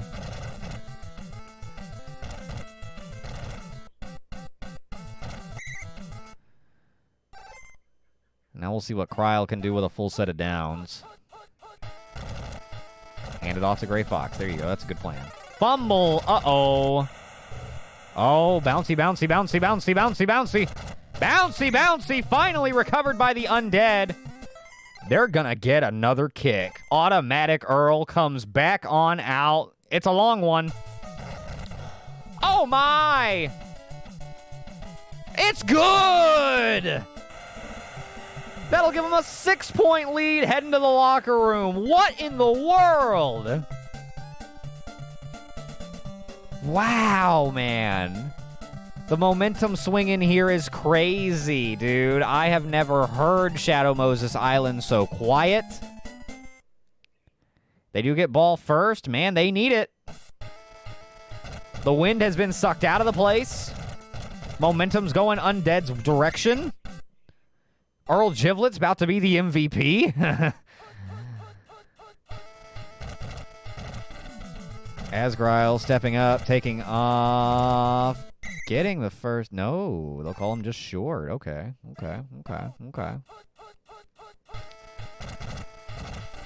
Oh, man, throw it. Whoa. Don't like that, that choice. That is a first down, just barely. Not a great decision by Gray Fox to cut it back inside there, but hey, fresh set of downs. Emmerich is so open. Going to Fox. Oh. Oh, man. Emmerich is so open. Master Miller, that's a good choice. That's a first down into the red zone. Oh, Kryl. Kryl is so bad. Kryl will make you cry. Fox up the middle. Touchdown. That'll tie them up, and they'll look to mess Sandwiches to give them the lead by 1. And he's got it.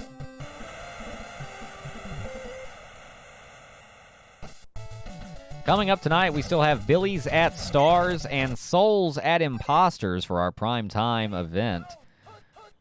I'm really looking forward to that one. Primetime game tonight looks very interesting. Lobbing it to Solaire's extended family, I believe.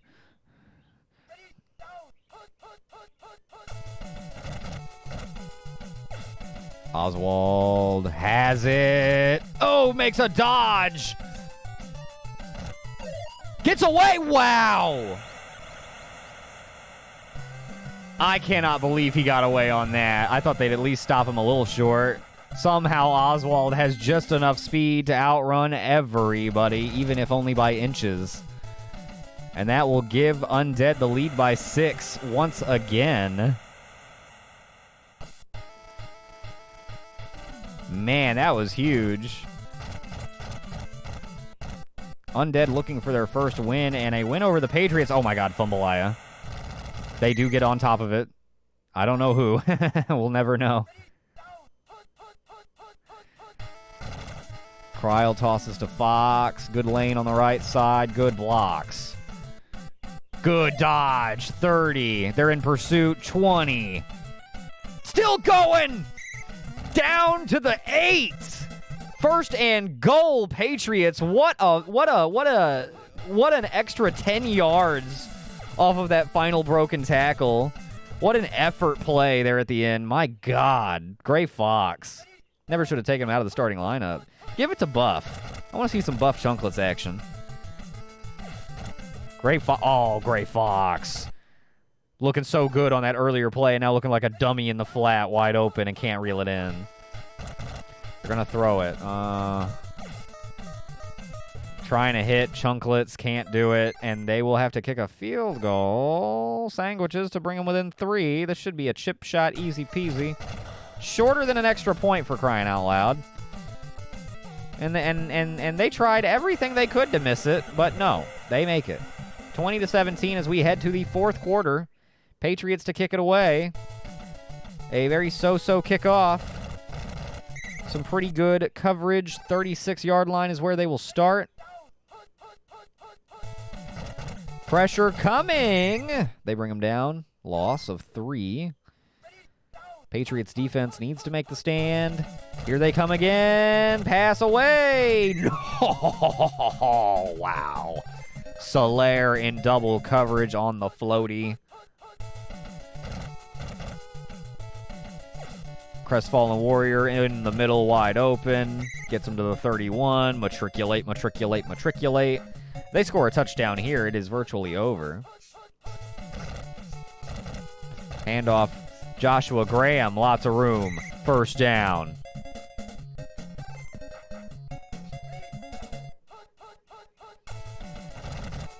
Everybody's open. Sodi 3, got it, touchdown. A lot of pressure on the Pats now.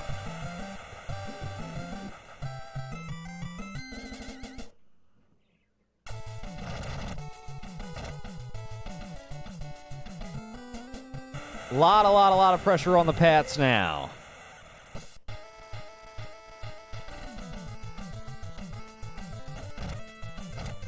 We are on major upset alert. I mean, they lose Skorts. That was a big...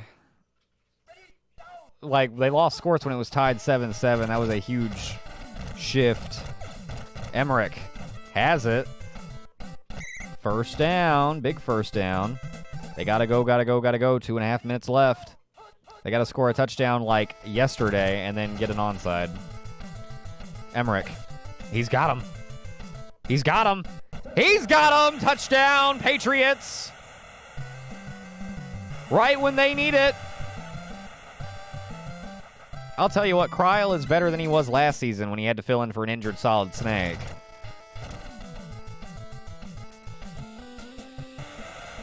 Now we see how well Mess Sandwiches can onside. No, what? I mean, there's a decent amount of time left, but I still think you onside there. Man. 1:43 to go. I mean, you're not really going to give yourself a whole lot of time if you do get it. Oh, wow. Good call on defense. Timeout. 1:36, 2nd and 11. Are we going to see back-to-back insane final 2-minute comebacks? There's no way. Nah, there's no way. Yeah, I think that first down is going to just about, I mean, barring like a turnover now. Because even a play like that eats so much time when they don't tackle him instantly. They wrestle him for a minute.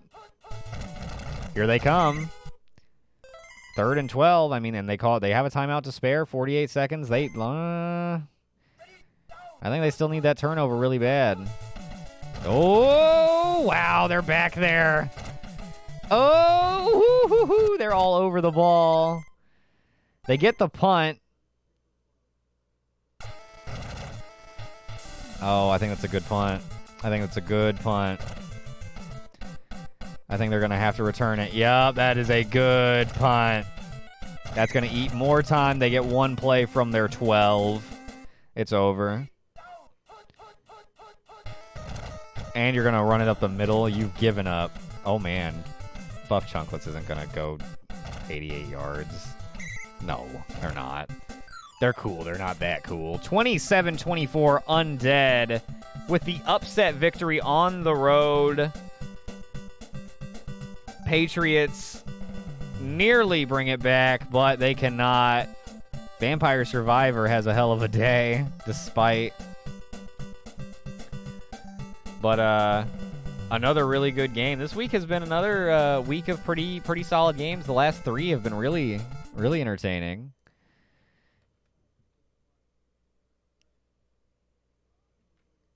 SGFL Week 4.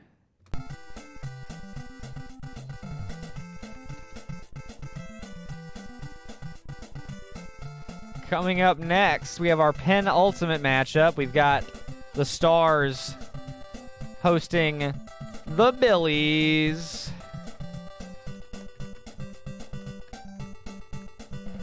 These two teams have a bit of a history. When they first squared off, their here, I'll put it this way. Their first ever matchup was also our first ever shutout victory by one team over another. The Billies were 0-6 going into the final game of the first season, and they had the Stars to go, and they beat them for their only victory that season, 17-0. That was way, way, way, way back in the day. The quarterbacks were Leon S. Kennedy and Nicolas Cage. And now here they are playing again today. Quarterbacks Roni Tomo and Sussy Mungus squaring off. But a little history for you as we get into the later portion of our evening. I've got my save state. We've queued up the next match. Let me get the profile plates on screen. Both these teams, 1 and 2. One of them looking to turn their season around on the corpse of the other, while sending them the other spiraling further into irrelevance.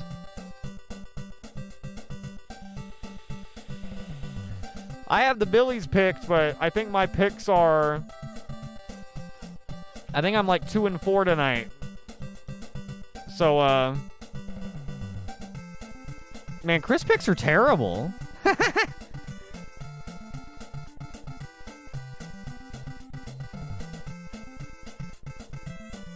They're really bad. All right, whatever. Game number 7 coming up. Stars hosting the Billies. I like the Billies, but they are literally worse than just flip it. You could flip a coin and you have better odds. It's impressive in a way. I appreciate that you can see that. Billy's going to kick it off to the Stars, and we are underway. I think the Billy's success really depends on what kind of day, Roni Tomo wants to have. Eggs Benedict taking it left. Billy's defense there for him. You're going to do Spud's picks and do the opposite of what I pick? That's a good strategy, it would seem. Flour tortillas. Wow. Nice catch in traffic. Apparently, you would do at least pretty good if you went just opposite of me. Tickler the second. Whoo! Oh, intercepted! I thought they caught it. Intercepted, and the Billies are taking it the other way. Hey, how about that? Significantly deviating from random chance in either direction indicates something. I've got some kind of power. Some kind of touch. Corn tortillas. Ooh.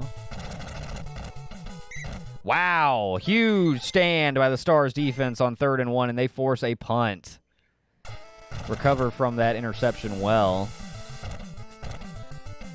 I think these two will be competitive. I'm wondering if it'll be low scoring or high scoring. Medium scoring? I'm going to call low scoring. I'm thinking like a 14-10 or like a 17-14. Neither team is going to score more than 20 points is the realm I'm thinking. Bumbalaya! Serve him up hot! Who's got it? D-Indy! It's D-Indy! On the fumble recovery. And now Tomo looking to throw. Tallarico cannot reel it in. I'll tell you what, Tallarico, despite being a highly touted prospect, has really not shown up much for them. I don't mean to throw around the B word, but he's seeming like a bit of a bust. 4th and 8 coming up. Stars defense holds tough once again, but they are in field goal range, letting Horse Dennis kick it. Oh, no good off the upright. And we are still scoreless. Handoff goes to Eggs Benedict. Defense is ready for him. Only a yard. Goddamn, House.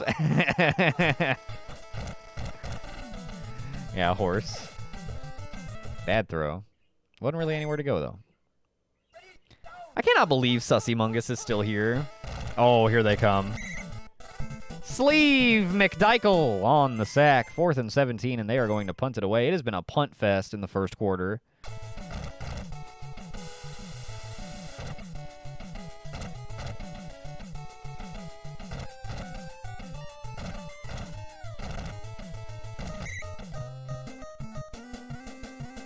One more play before the end of this tumultuous first quarter. Tomo looking for Tallarico, intercepted by D's Nuts. Worst place to throw it. Right to D's Nuts. One time I got hit in D's Nuts by a football as a kid. It sucked. That's true. Where did Season 4 Tomo go? He fucking stayed back in Season 4. It's sad. Incomplete. My goodness. If the Billies, if they don't get some points out of this, I'm gonna be blown away. Fisting Bungus, who was devastated to hear that their sweet baby child was injured in the undead Patriots game. Vince Progita looking to get the Stars on the board and does. 3-0. Crisp picks. Ooh.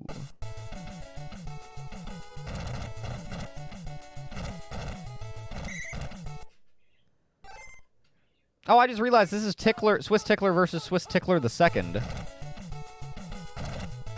whom both play tight end, I believe, but for either team. Isn't that fun? Shelly Belly down the middle, got him. Not quite the belly bomb, but it'll do. Good coverage. Looking for Narton, trying to test. They do not pass. Or the defense passes, I guess I could say. Tomo, pressure, finally gets rid of it. Looking for Belly. The belly bomb! No. 3rd and 10. They are probably in field goal range. Yeah, they'd try it from back here, but Dennis already 0 for 1 today. Narton cannot reel it in. They are doubling up on Narton every play. They know what kind of stuff he's capable of. The first overall pick. Oh, Dennis, that's going to be wide right. That won't even touch an upright. 0 for 2 today.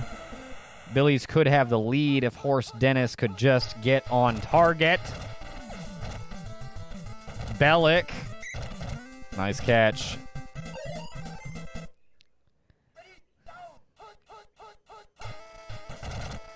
Mungus.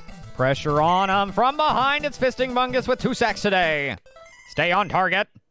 Stay on target. Exactly. That's exactly what I had in mind. That'd be a good sound effect. It would fit well with our other Star Wars sound effects.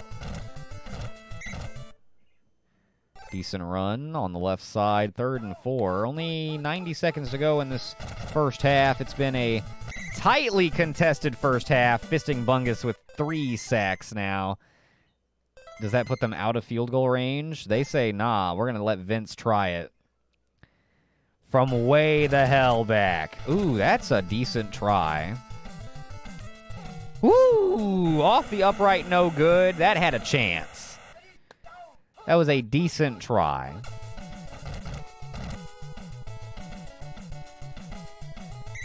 Wow, okay. Shao Kahn on the sack. I believe he's out of Blue University. A lot of Blue University getting stuff done today. I have no idea. He just did some old school Frank Tripica shit.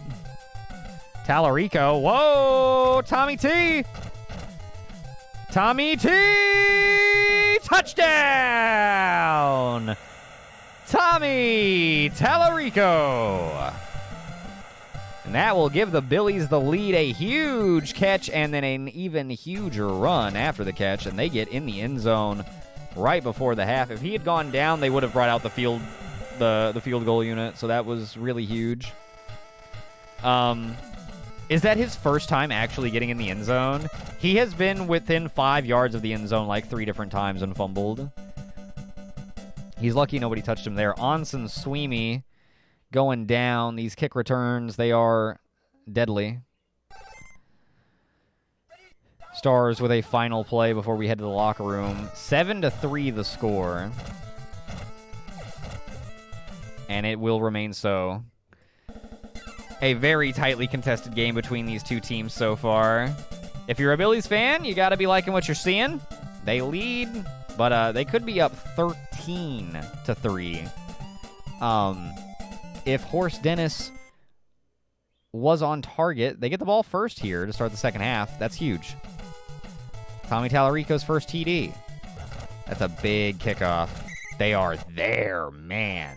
From the 5, the Billies start. They are in the danger zone. They need to watch out. Here the Stars come. Parlov with nowhere to go. Here they come again. Parlov going backwards only. They go backwards much more. They're going to be doing the safety dance. Parlov will get away from the safety dance, but does not get the first down, and the Billies will have to punt it away.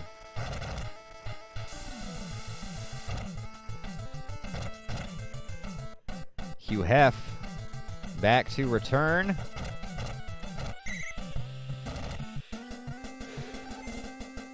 And here come the Stars. Sussy Mungus. Hand off to Flower. Wow, Flower Tortillas. There's a Stars player that just came running up from the bottom out of nowhere. Where the hell was he? Tortillas on the handoff. Good blocking. Good run. 8 yards.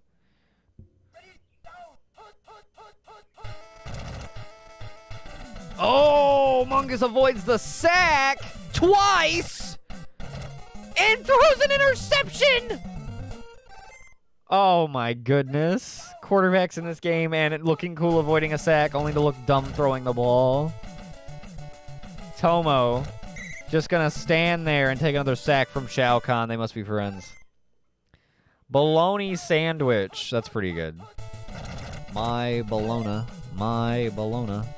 Wow, Parlov gets a block as well. That's a first down. There you go. Parlov with a nice run.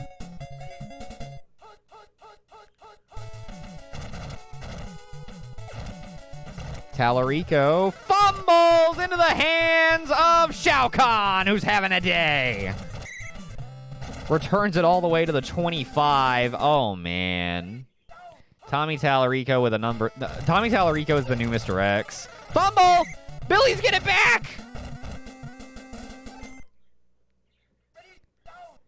All right, well, it must just be slippery down there, I guess. Coverage is crazy. Wow, that catch is even crazier. Shelly Belly possessing.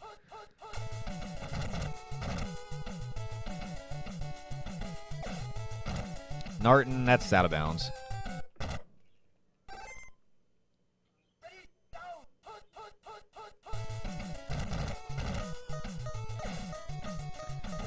Incomplete. Good adjustment made by the defense.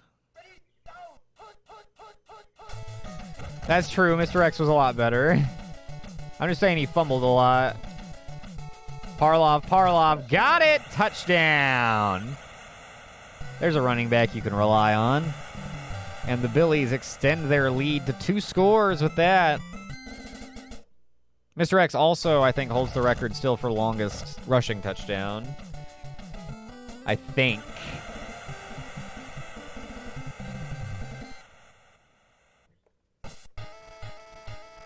A record that is very hard to beat.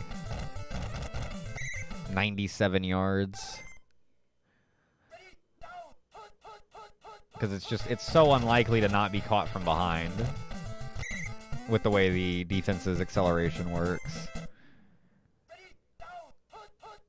And I think he did it on a draw. Because of course he did. Fumble! Billies have it. Chuck Bednarik! Oh yeah, you gotta get Chuck involved. Chuck's gotta get his. I was hoping it would be him so that I could say Chuck Bednarik. Tallarico. I thought he was about to fumble. I was so ready for it.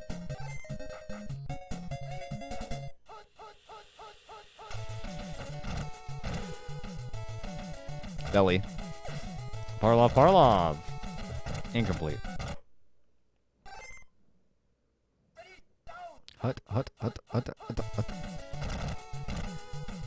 Tomo. Tallarico. He's going to be short. Fumble again! Stars have it! Denver Bronco!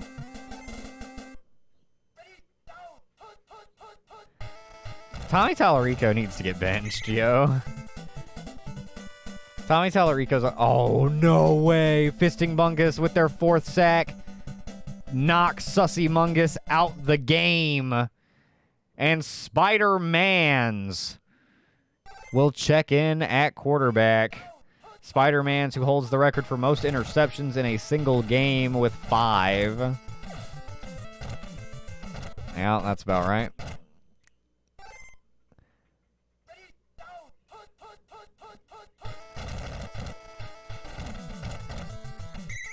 My goodness. 4th down and 10. They are going for it. I told you it'd be a low-scoring game. Billies might crack 20 points. Oh, what the world? What the world? That's getting hit as you throw.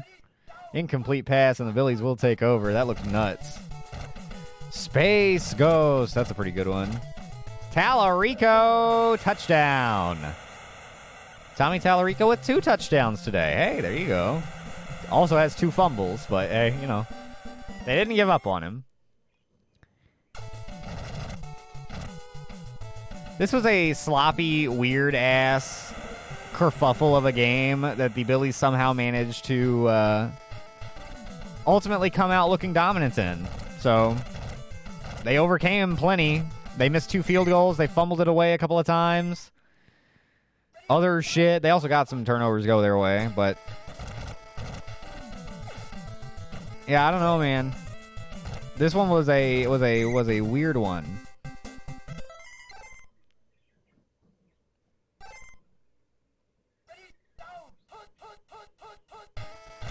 Here they come.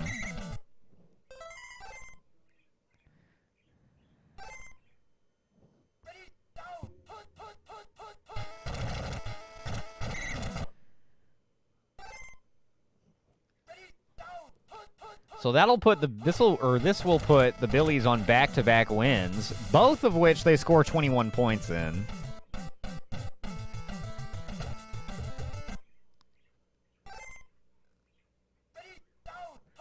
Billies being very weirdly consistent this season. Winning score has been 21 points. Losing score has been 14 points in both of their wins and both of their losses, respectively.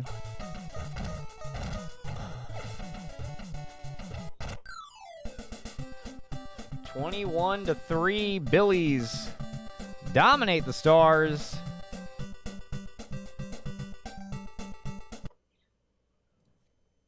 SGFL G Week 4. Got it.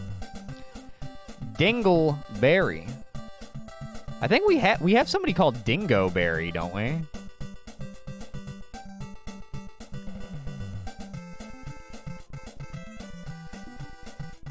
He'll fit in well with him. I think so? I don't know. There's so many names. We don't have a Dingleberry, but I think maybe a Dingoberry. Maybe? He also might be in basketball or something. I don't even know.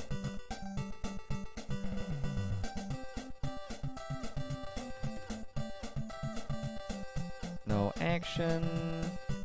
We have one more game, folks. Our primetime matchup. The Imposters hosting the Souls. both of which are 2-1.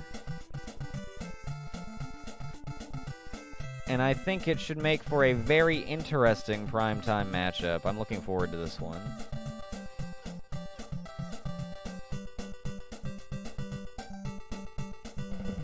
Probably chilling with Shucky, probably. Probably. Although Shucky will have a time to shine very soon. Rest assured.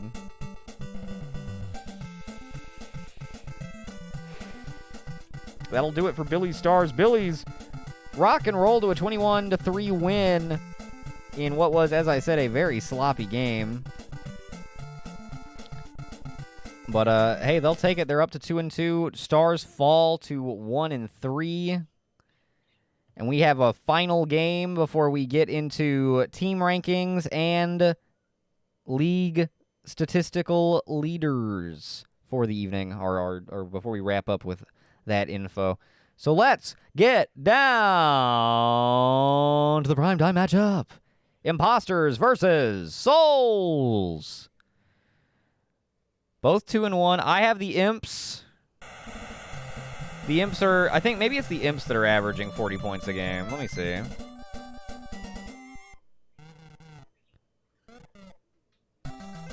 Or they're averaging 30 points a game. 30 plus, I should say.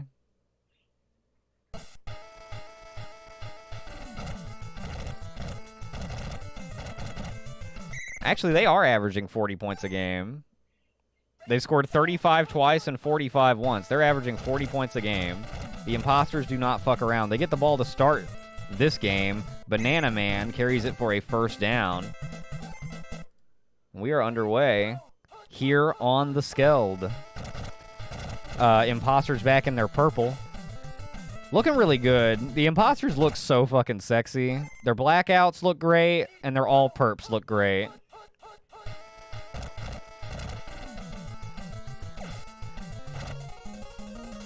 Oh, wait, you're right.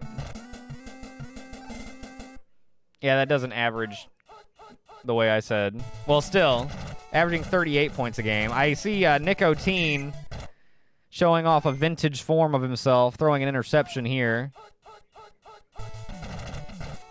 He's been looking like MVP form up to now.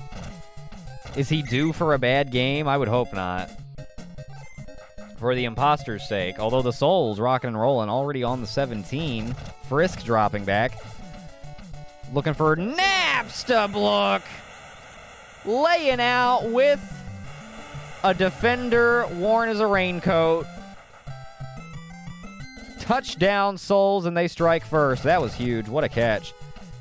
Would like to point out Souls looking good in their alts. What's the name for the Souls alt uniform? Do they have a nickname for their alts? Like how Guardians have Infected Orange? Or Infection Orange? New stuff. Cannot get away from the mob. 2nd and 13. Motion, I'm predicting pass. Play action pass. New stuff. Yup. First down. Good play.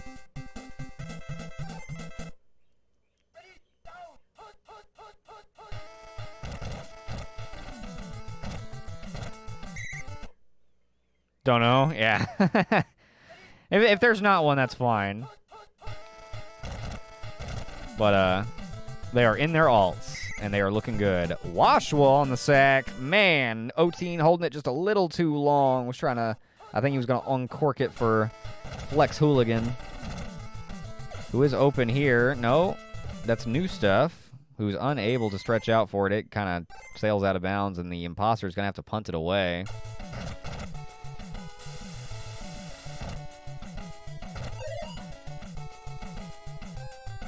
I don't even remember that character.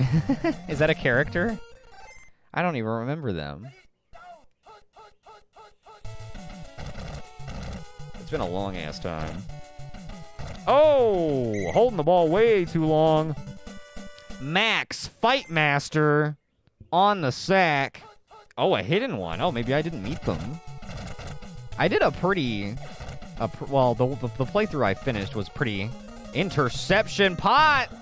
Crackpot with another interception this season. And the Imposters take over to start the second quarter. Okay, I don't think I did meet them.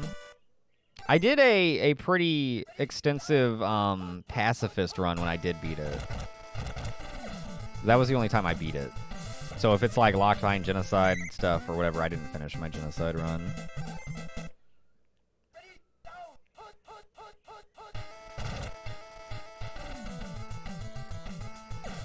Interesting, okay. Sanders gets a good block and extends the play up to the 15.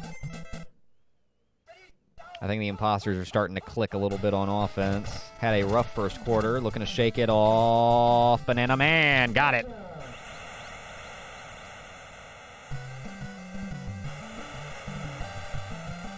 Banana Man wondering when we're going to get an all-yellow variant. Or uniform variant. He's going to be waiting a while. Although I guess it would be in theme. Never. That is the correct answer. Is there even a good yellow on the NES? I think the NES doesn't have any, like, good yellows, if I recall. Oh, my goodness. You have to get very... Well, I mean, it's got, like, gold, like a goldish kind of color, and, like, it's got... Yeah, yellow is the worst color. There is not, like, a good yellow. Because I remember I was going to use... For the... Acania basketball team, the goaltenders, I was going to use, like, a yellow. For the... For some part... For, like, the trim on their logo or something.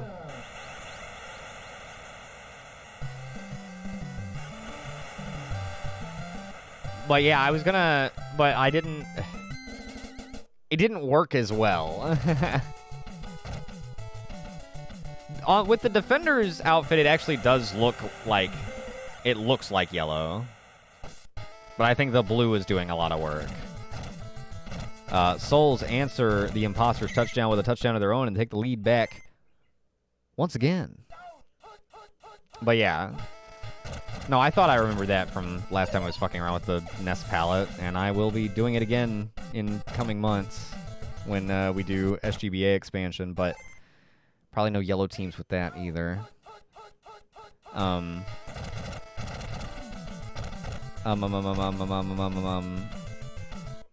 no, yeah, yellow the worst by far. New Stuff!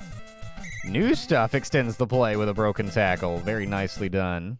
Trying to tie it up before half. Motion pre-snap. Ooh, options, options, options. Football man. Overthrown and intercepted. Sundara plane.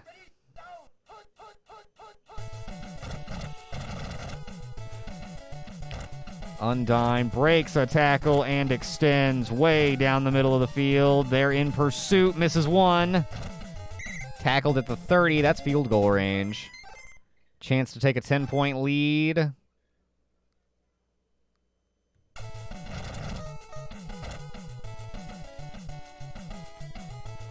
Oh! Just missed off the upright and out. And it will remain a one-score game. That's huge for the Imposters. Muffet muffed it. Oh! Overthrowing Hooligan. And the Souls will nurse a 7-point lead at halftime. Tightly contested so far. Neither team able to put a real stranglehold on the other, although the Souls get the ball to start the second half. They lead, looking to extend that lead and take control here. Oh, that's a great return. Great extension of that return.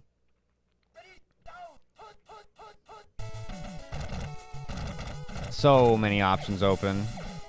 You're going to dump it underneath. Okay. Well, I mean, that's still a sizable gain. Down to the Imposters 33.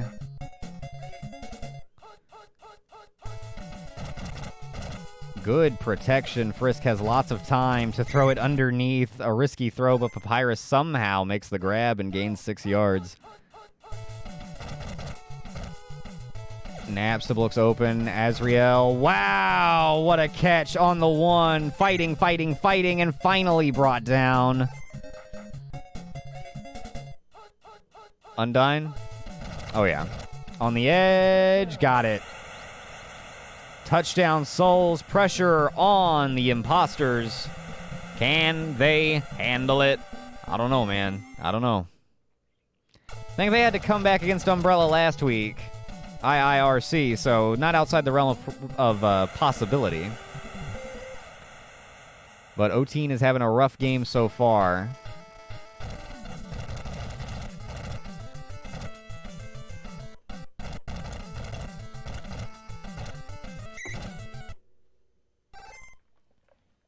Big return there. Special teams may have just done them a big favor.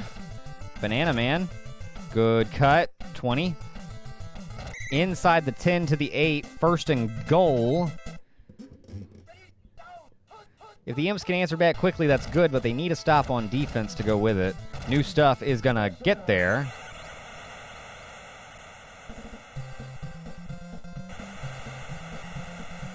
And now we'll see. Still a lot of time left. A lot of time left. Just over 2 minutes to go in the third quarter. That was a little... Jackson Biakin, not the best kicker in the league, but hey. I like Sus Blue. Sus Blue was a good kicker for them. Hell, Mature Hour, they were a solid kicker back in the day. I think still holds the record for longest kick, 67 yards. Somebody break it, please.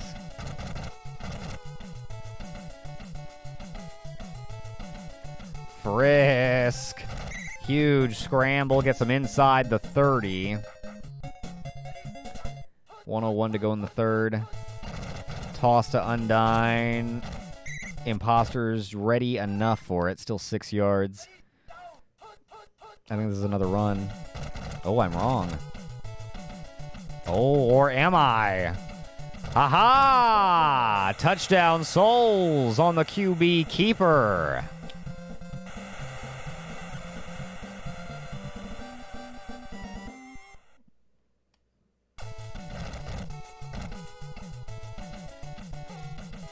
Extra point good. Still a lot of time.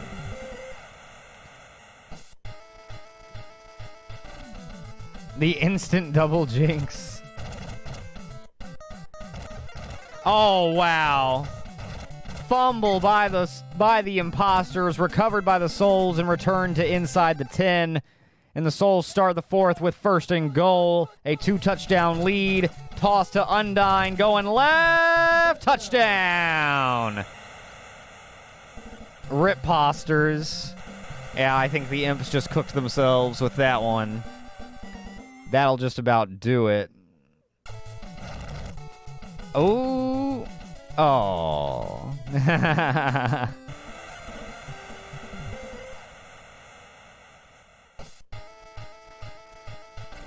Imposter's not able to get... Man, what are my picks? What am I... I had the Billies. I'm gonna go 3-5. Better than last week, man. Better than last week. Oh my goodness, Fumbalaya again. They do recover it. And Humongous breaks away! Keep going, Hugh. Humongous brought down at the 14. Humongous. Banana Man.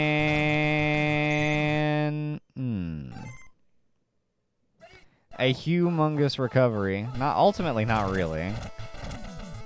I don't think it's going to lead to their comeback. They get a touchdown here. Are they onsiding right away? I mean, it could be the greatest comeback of all time, but...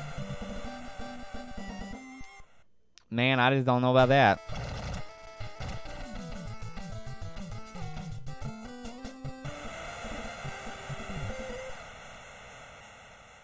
That's a bounce and recovered. Frisk.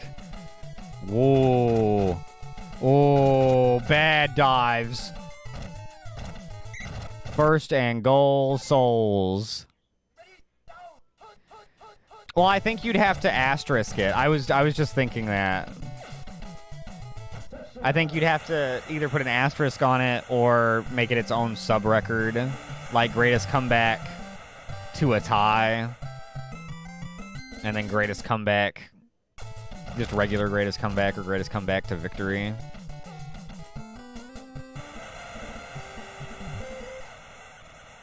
Because obviously the comeback to victory is a bit more impressive, I guess, because it's worth more, but if a comeback to tie exceeds it, then it's worth noting, at least separately, I would say.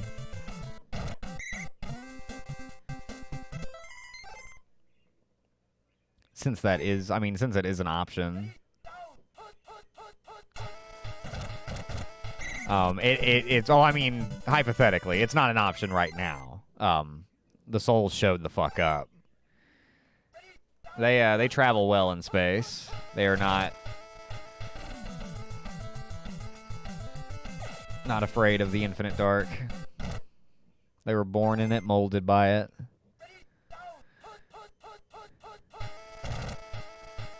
I'll tell you, O-Teen had an off day. That did not help the imposter's chances. Hooligan. They should have been doing that all day. They should have been doing that specifically all day long. But whatever. What do I know? Souls rocking and rolling to 3-1. Imposter's gonna fall to 2-2.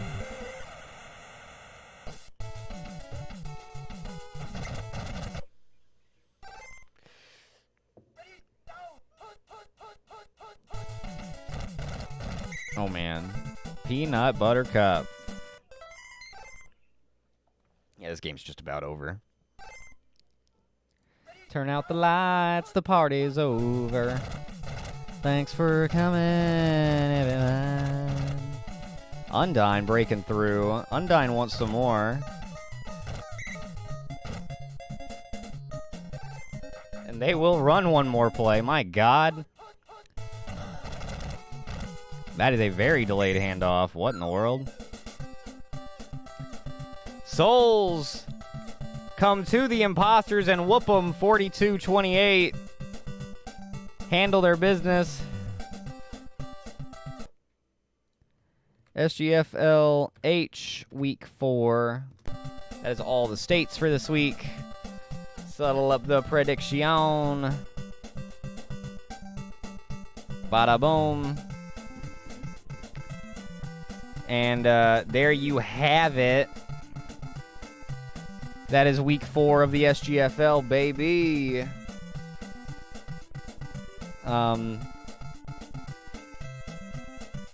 Yeah, I don't know. O-Teen kind of underperformed. The 2 interceptions really hurt.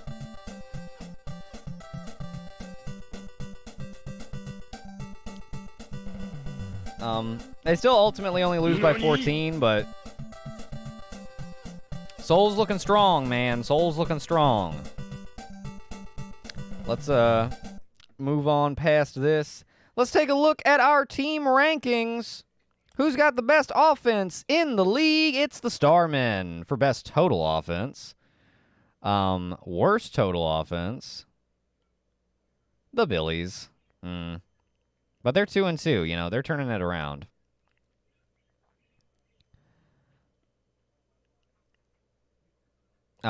Best passing offense, we got the Starmen. Imposter's still in second on best passing offense. And then the Devils, they're in third.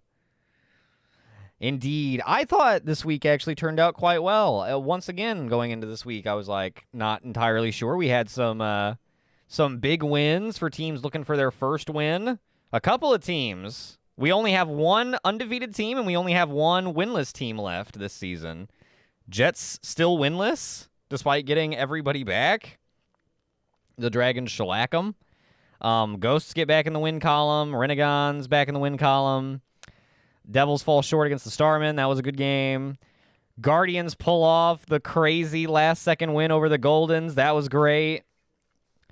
Undead over the Patriots. That was nuts. Billies get a big win. And the Souls get a big win. It was a good week. Fun. Fun, fun, fun in the sun. Actually, it's nighttime, so I guess in the moonlight, dancing in the moonlight.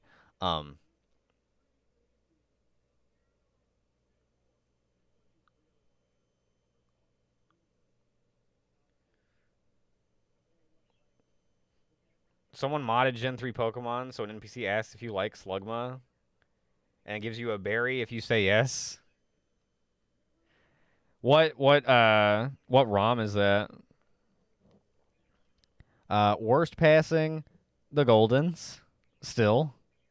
Although they passed more today, but they are still now only a little bit in last place. And then best rushing offense, it's the Goldens. Not by as much of a lot, but still by a lot. Worst running, it's the Billies. Curiously, I go over to best defense, Guardians. Rockin' #1 defense. Starman and then Renegons. Interesting. I mean, that makes sense. They held Gorus relatively in check. Imposter's worst total defense. Damn. I mean, yeah, they give up a lot of points. They score a lot. They give up a lot.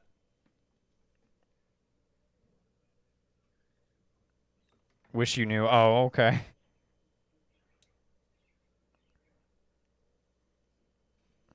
Oh, okay, but you didn't catch what version? Well, fuck. Is it just, I mean, I want to say it's Slugma version, but it's surely not. It's probably just some random stone. A lot of the ROMs I see, people try to make them sound like real games. So they'll like name them after like if it's a Gen 3 ROM, they'll name it after like another kind of like gemstone or something.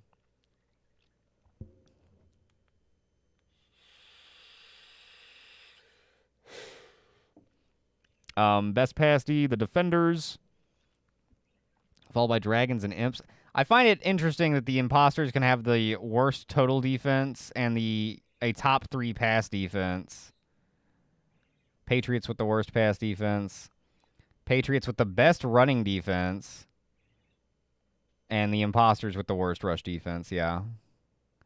So that's where that comes from. All right. Let's take a look at our league leaders. We'll get the boring categories out of the way first, because I'm smart. Punt returns. For posterity. Ha-ha. There you go. Kick returns. Elway the 5th, #1, I guess.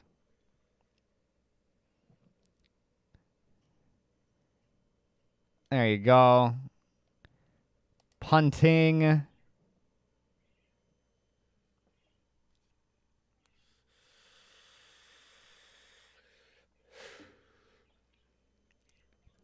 There you go. And let's get our interception leaders. Crackpot for the Imposters leads the league with 3. Good for him.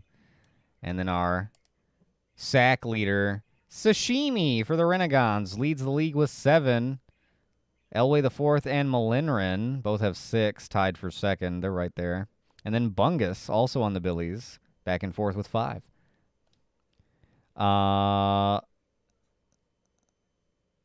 I guess let's look at leading scorers first, because it's less of a breakdown of like individual stats. Last Stag and Gorus are tied for most touchdowns. Interesting. Mess Sandwiches, 6 for 7, 18 of 18 on extra points. Let me see. Earl Givlets, 8 of 8 on extra points, 7 of 7 on field goals. My man wants that best kicker award this season, and he's going to get it too. He is looking hard to beat. Automatic Earl. I don't know if Automatic Earl has ever won best kicker. I think there's usually always somebody that's just a little better. I think Skeeter won last season. But there you go. And now let's break down. I guess we'll save rushing for last cuz DC 2K watch. But Yeah, let's just run down the top 3 categories in order now. Oteen still on top for passer rating, although he's up to 3 interceptions on the season now. Still not bad. I mean, he threw 17 last season, so he's got a lot of room before he gets into that territory. 13 touchdowns, et cetera, et cetera. Let's look at completion percentage. He's got the best, 61.5. It came down a bit. Skorts Montrip in second. Skorts went down. I forgot, but now I remember Skorts. Golly. The Patriots play the Stars at home next week. The Patriots are at home again next week. They are definitely going to be hoping that Skorts is only out for a little bit, followed by Hungry Night and Holer Beff. Yards, Holer Beff, the only quarterback with over 1,000 passing yards, at least in the game check. Oteen in a relatively distant second, followed by Kupchak, Sponge Rob, Fartwind, etc. Holer Beff lighting it up. Just yards per attempt. Kupchak does have him beat there. Holer Beff back in third. And touchdown. Passes. Oteen with the big 13. Holer Beff right behind him with 12. And then Frisk with 10, followed by a bunch of folks tied at 9. Everybody else after that. Tomo way back, tied for 9th with 6 with Bodie. Oh. There you go. That's your quarterbacks through week 4. Mr. Saturn, 19 catches, leading the league by 7 receptions. That's pretty good. That's not bad at all. Top yards, definitely nearly 200 yards ahead of second place, Krusty Suckler, followed by Emmerich. Hooligans up there, New Stuff is up there, but Saturn is running away with that one. Yards per reception, Solaire, oh man, crazy. Most yards, most catches, but not even in the top 10. Not even in the top 20. Mr. Saturn is back in 22nd for yards per reception. Probably because he actually catches the ball a lot for a varied amount of yards rather than a few times for chunk plays. And most touchdowns, Saturn tied with Titans for 6. They continue to hold the top spot collaboratively. That's pretty tight. And moving on to rushing, the prime category, DC2K Watch. Oh, man. Obviously, this isn't accurate. Cheb, what did you say it was with the fumbled run? It's like 18 or something. So, still technically on pace. Needs to hit over 1,000 next week to feel safe still. Or to remain on pace. Or I guess be at 1,000 next week to remain on pace. For 2,000 yards. Still on pace, but all of the cushion is gone. Still well ahead of second place, though. No, you don't need to worry about that. Yards per attempt, he's gonna kill that by a lot too. And then touchdowns. Last Stag, actually, has the most touchdowns, rushing touchdowns, although Goris and Stag are tied for total touchdowns because Goris has a receiving touchdown. But yeah, the big story, DC2K Watch, not looking as good. But still technically on pace. But wow, rough game. They got the loss. It was close. They should have won. Truly an insane week, especially for the Goldens. But just in general. But that is going to just about do it for us here on the Stoop. That is going to do it for week 4 of the SGFL. Let's run down what next week's matches have in store for us. We are next week. After next week, we will have hit the halfway point, and all division partners will have played each other at least once, which means head-to-head tiebreakers start to come into play. Or start to come into play a bit more. A bit more definitively. Yeah, big GGs. We are well on our way. Season 7's off to a rollicking good start. I'm liking the direction it's taken. It's very interesting. I think it always is, but I don't know. I could not tell you definitively. I mean, I think the Goldens are still a good favorite, but the Starmen are right up there. And I think there are plenty of dark horses looking to come out of the wings and make a play for the title down the stretch. You got to look out for the Guardians. You got to look out. The Ghosts are going to be coming back on strong, I think. I think they put their skid to a stop. We'll see. Golly, well, Ghosts and Guardians play next week, so, oh, man. Oh, man, that's going to be a good one. Oh, my God, that's always a good one. That's always such a good one. Still can't count out the Patriots, provided they get Skorts back, and even then, you know, but with Cryle, I don't see it happening. Does Umbrella catch themselves, or do they continue to fall? Devils, same question. Defenders, same question. Jets, they're done. They're done, dude. They're so done. The Imposters, they need to catch themselves. I think they can. The Souls, a team on the come up, looking to make the playoffs for the second season in a row and maybe run a little deeper this time. They have the good start through the first 4 weeks to do it. All of that and much more. Billy's looking to maybe get back on track. They've gone from 0-2 to 2-2, so, and they have the Undead next week, so I mean, it's their game to lose. But all of these storylines threading through this here season 7. Next week's matchups: Souls hosting the Dragons, Imposters hosting the Jets, Defenders hosting the Starmen. That's always a fun one. Guardians, Ghosts, rivalry week.